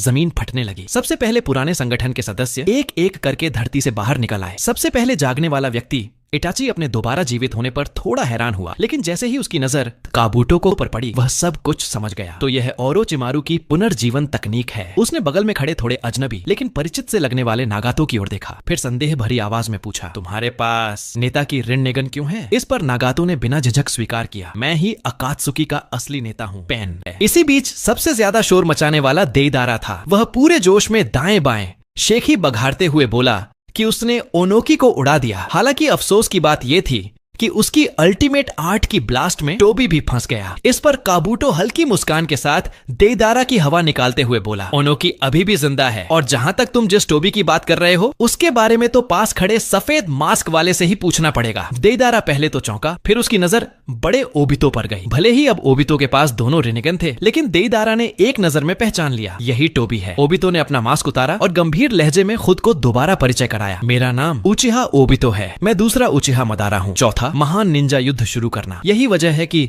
मैंने तुम सबको बुलाया है। सबकी नजरें ओबितो पर टिक गईं। इन सब में सबसे ज्यादा सच्चाई जानने वाला नागाटो था। उसकी आंखों में साफ हत्या की मंशा झलक रही थी। उसने ठंडे स्वर में कहा, तो मास्क के पीछे तुम्हारा असली चेहरा ये था? उसे पता था कि कोनन इतनी आसानी से अपनी आंखें ओबितो को नहीं सौंपेगी, इसलिए उसने सवाल किया, तुमने कोनन के साथ क्या किया? ओबितो ने शांत स्वर में जवाब दिया, फिक्र मत करो, वह पूरी तरह सुरक्षित है और अब भी अकात्सुकी की नेता है। यह सुनते ही नागाटो का दिल हल्का हुआ। थोड़ी सी बातचीत के बाद सबने अपनी अपनी एडो टेंसी सेना को आदेश दिए। मकसद साफ था, इस युद्ध को जीतना और 8 टेल्स व 9 टेल्स को पकड़ना। इसके साथ ही 1 लाख व्हाइट जेत्सु और पूरी एडो टेंसी आर्मी हर दिशा में फैल गई। बड़े और छोटे ओबितो साथ में ऋण एक सुनसान जगह पर ट्रांसफर हो गए। इतनी बड़ी लड़ाई में ब्लैक जेत्सु का कहीं न दिखना काफी अजीब था। उन्होंने अंदाजा लगाया कि शायद पास्ट वाला ब्लैक जेत्सु ऑलरेडी प्रेजेंट वाले से संपर्क कर चुका है। उसे बाहर निकालने के लिए ओबितो ने एक नया बेट इस्तेमाल करने का फैसला किया। जैसे जैसे व्हाइट जेत्सु आर्मी और एडो टेंसी आर्मी अलग अलग मोर्चों पर पहुंची, युद्ध पूरी ताकत से भड़क उठा। कई लोग इस जंग में अपनी जान गंवा बैठे, तो कई लोगों को अपने गुजरे हुए अपनों से मिलने का मौका मिला और उनके दिल का बोझ हल्का हुआ। एक दिन बीतते बीतते अनगिनत कत्लेआम के बाद व्हाइट जेत्सु और एलाइड शिनोबी फोर्स दोनों को भारी नुकसान हुआ। तभी एक व्हाइट जेत्सु तेजी से आकर खबर देता है, फ्रंट लाइन पर 8 टेल्स और 9 टेल्स जिनचुरिकी की मौजूदगी दर्ज की गई है। टारगेट सामने आ चुका था। बड़े और छोटे ओबितो और ऋण तीनों तुरंत निकल पड़े। रास्ते में जमीन से जबरदस्त कंपन महसूस हुआ। रिबॉन ओबितो ने उस दिशा में देखा। अगर अंदाजा गलत नहीं है तो काबूटो ने उचिहा मदारा को समन कर लिया है और उसने टेंगाई शिंसे एक्टिवेट कर दिया है। भले ही ऋण काफी निंजुत्सु देख चुकी थी, फिर भी यह देखकर वह दंग रह गई। क्या यही उचिहा मदारा की ताकत है? रिबॉन ओबितो ने सबको तेज चलने को कहा। हमें मदारा के पहुंचने से पहले 8 टेल्स और 9 टेल्स को पकड़ना होगा। इस जीवन में ओबितो ने शॉर्टकट नहीं चुना। उसने किनकाकू और जिनकाकू को सील करने वाले निंजा टूल्स का सहारा नहीं लिया, क्योंकि वह चाहता था कि 10 टेल्स अपनी सबसे पावरफुल अवस्था में रिवाइव हो। यह सुनकर ऋण का चेहरा थोड़ा गंभीर हो गया। टेल बीस्ट अगर जिनचुरिकी से अलग हुआ तो जिनचुरिकी की मौत तय है। तो क्या इसका मतलब नारुतो को एक बार मरना ही पड़ेगा? रिबॉन ओबितो ने सिर हिलाया। मत भूलो, नारुतो मेन कैरेक्टर है। आखिर में हागोरोमो उसे वापस जिंदा करेगा। हमें 6 पाथ्स नारुतो का सामना करने के लिए तैयार रहना होगा। कुछ देर बाद अभी भी लड़ने की हालत में मौजूद नारुतो और किलर बी का सामना ओबितो से हो गया। थोड़ी बातचीत के बाद नारुतो ने कहा, इस गलत युद्ध को अभी रोक दो। बड़े ओबितो के चेहरे पर हल्की हंसी आ गई। उसने सवाल किया, क्या इस दुनिया में कभी युद्ध रुका है? हर दिन कहीं न कहीं खून बहता ही है। उसने आगे कहा, मैं जो कर रहा हूँ वह इस दुनिया की गलती को ठीक करना है। सिर्फ इन्फिनिट त्सुकुयोमी ही इस दुनिया को बचाने का एकमात्र तरीका है। नारुतो कुछ पल चुप रहा, फिर गंभीर स्वर में बोला, मैंने काकाशी से तुम्हारे बारे में बहुत कुछ जाना है। मैं मानता हूँ युद्ध बहुत दर्द देता है, लेकिन ये दुनिया की गलती नहीं है। अगर सब मिलकर कोशिश करें तो दुनिया को बेहतर बनाया जा सकता है। सपनों में डूब जाना सिर्फ एक तरह का पलायन है। इसी बीच छोटे ओबितो ने बड़े ओबितो को वापस ध्यान में आने की याद दिलाई। छोटे ओबितो ने तुरंत चेतावनी दी, बड़े ओबितो अब नारुतो से बात मत करो। अगर उसने गलती से कोतोआ मत्सुकामी एक्टिवेट कर दिया तो मामला हाथ से निकल जाएगा। उसी पल ओबितो ने नारुतो पर बंशो तेनिन चला दिया। जबरदस्त खिंचाव के बीच नारुतो ने पीछे मौजूद एक विशाल पेड़ को चाकरा से बनी अपनी बाहों से कसकर पकड़ लिया और किसी तरह उस भारी अट्रैक्शन को रोक लिया। यह देखकर ओबितो की आंखों में हल्की सी हैरानी झलकी। जिस नारुतो को वह कुछ दिन पहले तक जर्रा भी अहमियत नहीं देता था, क्या वह इतनी जल्दी इस स्तर तक पहुंच गया था? अट्रैक्शन को बनाए रखते हुए ओबितो ने ठंडे स्वर में पूछा, नारुतो क्या तुम्हें सच में लगता है कि तुम जो कर रहे हो वही जस्टिस है? इसी पल नारुतो का ध्यान जरा सा भटका और उसका शरीर ओबितो की ओर खिंचता चला गया। आपात स्थिति में उसकी पीठ से निकली चक्रा आर्म्स ने तेजी से एक रसेंगन बनाया और उसे सीधे ओबितो की तरफ फेंक दिया। लेकिन ओबितो ने तुरंत अट्रैक्शन को रिपल्शन में बदल दिया और नारुतो को जोर से दूर उछाल दिया। हालांकि इतनी ताकत भी कुरामा चाकरा मोड में मौजूद नारुतो को गंभीर चोट नहीं पहुंचा सकी। उठते हुए नारुतो ने कहा, जस्टिस है या नहीं ये मुझे नहीं पता, लेकिन मैं तुम्हारी तरह मास्क के पीछे छुपकर नहीं लड़ता। ये सुनकर पास खड़े छोटे ओबितो ने मन ही मन सोचा, नारुतो भले ही बोलने में ऑकवर्ड हो, लेकिन बात की जड़ तक पहुंच जाता है। तभी एक तेज सुनहरी चमक हुई। नारुतो काली रात में अचानक गायब हो गया। अगले ही पल वह फिर प्रकट हुआ, हाथ में एक और रसेंगान लिए सीधे बड़े ओबितो पर वार करते हुए। लेकिन ओबितो बिल्कुल भी विचलित नहीं हुआ। उसने पीठ से उचिहा गनबाई निकाली और उसे अपने सामने रख लिया। इसके बाद उसने उचिहा रिफ्लेक्शन का इस्तेमाल करते हुए रसेंगान को वापस लौटा दिया। नारुतो अभी शॉक में ही था कि अगली ही पल उस शॉकवेव ने उसे उड़ा दिया। यह देख किलर भी तेजी से आगे बढ़ा और हवा में ही नारुतो को संभाल लिया। लेकिन जैसे ही दोनों जमीन पर उतरे, धरती से अचानक अनगिनत लकड़ी की बेलें फूट पड़ी और पल भर में दोनों को जकड़ लिया। डबल रिन्नेगन के सपोर्ट के साथ ओबितो अब वुड स्टाइल की असली ताकत दिखाने लगा था। किलर भी चौंक गया। वह साफ महसूस कर सकता था वे बेलें उनके शरीर से तेजी से टेल्ड बीस्ट चक्रा सोख रही थीं। बिना सोचे समझे उसने पार्टियल टेल्ड बीस्ट ट्रांसफॉर्मेशन शुरू कर दी। अगले ही पल विशाल 8 टेल्स प्रकट हुआ और उसने अपने और नारुतो के चारों ओर लिपटी सारी बेलों को फाड़ दिया। बेहतर विजिबिलिटी के लिए किलर बी ने तुरंत 8 टेल्स टेंटिकल बैराज इस्तेमाल किया। आसपास का पूरा जंगल एक झटके में समतल मैदान में बदल गया। नारुतो किलर बी की डिस्ट्रक्टिव पावर देखकर हैरान था, लेकिन वह जानता था इतना काफी नहीं है ओबितो को हराने के लिए। और जैसा उसने सोचा था, अगले ही पल ओबितो कमुई के भंवर से बाहर निकला। उसके साथ ही 2 सफेद मास्क पहने बच्चे भी प्रकट हुए। यह मंजर देखते ही नारुतो सतर्क हो गया, क्योंकि ओबितो की दोनों आंखें रिन्नेगन थीं। इसका मतलब साफ था, अभी कमुई उन दोनों नकाबपोश बच्चों ने इस्तेमाल किया था। नारुतो ने सख्त लहजे में पूछा, तुम लोग आखिर हो कौन और कमुई कैसे इस्तेमाल कर रहे हो? तो क्या तुमने ओबितो की शेरिंगन ट्रांसप्लांट की है? रिबॉन छोटे ओबितो ने बिल्कुल सहज लहजे में जवाब दिया, हाँ बिल्कुल। यह सुनते ही नारुतो का गुस्सा फूट पड़ा। उसने बड़े ओबितो को डांटते हुए कहा, तुम ऐसा कैसे कर सकते हो? जो आंख तुमने कभी काकाशी को दी थी उसे यूं ही किसी और को दे दिया। वह सच में काकाशी के लिए बुरा महसूस कर रहा था, लेकिन यह बात कहते ही वहां मौजूद तीनों लोग एक साथ भड़क उठे। 2 आवाजें एक साथ गूंजी, तुम्हें क्या पता है? और नकाब पहने रिन ने भी सख्त लहजे में कहा, तुम्हें ऐसा कहने का कोई हक नहीं है। नारुतो पूरी तरह कंफ्यूज हो गया। बड़ा ओबितो अगर पलटकर जवाब दे रहा होता तो फिर भी समझ आता, लेकिन ये 2 छोटे मास्क पहने बच्चे इतने ज्यादा इमोशनल क्यों हो रहे थे? उसके दिमाग में सवालों का तूफान खड़ा हो गया। अब वह उनके मास्क उतारकर सच्चाई देखना चाहता था। छोटे ओबितो को अपनी असली पहचान सामने आने से कोई खास दिक्कत नहीं थी, बल्कि वह यह भी देखना चाहता था कि अब का नारुतो वाकई कितना मजबूत हो चुका है। उसने बस नारुतो की तरफ एक नजर डाली और अगले ही पल उसका शरीर सीधे नारुतो के सामने प्रकट हो गया। एक जबरदस्त मुक्का सीधे उसके पेट की ओर आया। नारुतो चौंक गया। इतनी तेज! लेकिन सौभाग्य से उसके मौजूदा मोड में उसकी स्पीड भी काफी बढ़ चुकी थी। लगभग इंस्टिंक्टिवली वह एक्सट्रीम लिमिट तक पीछे हट गया। लेकिन वह अभी जमीन पर उतरा भी नहीं था कि छोटे ओबितो का शरीर फिर से गायब हुआ और एक झटके में उसके पीछे प्रकट हो गया। नारुतो की आंखें फैल गईं। उसे समझ ही नहीं आ रहा था कि यह इंस्टेंट मूवमेंट कैसे हुआ, लेकिन वह भी कोई आम निंजा नहीं था। उसने रिफ्लेक्स में दोनों हाथ क्रॉस कर ब्लॉक स्टैंस ले ली और उस जोरदार पंच को रोक लिया। जब उसने लगातार 2 बार अपने हमले डॉज होते देखे तो छोटे ओबितो भी हैरान रह गया। उसे पूरा भरोसा था कि उसका फ्लाइंग रेजिन अब तक की सारी सीमाएं पार कर चुका है, लेकिन नारुतो की स्पीड उसकी उम्मीद से कहीं ज्यादा निकली। नारुतो ने अपनी सुन्न पड़ चुकी बाहों को झटका और साथ ही किलर बी को आगाह किया, सावधान रहना,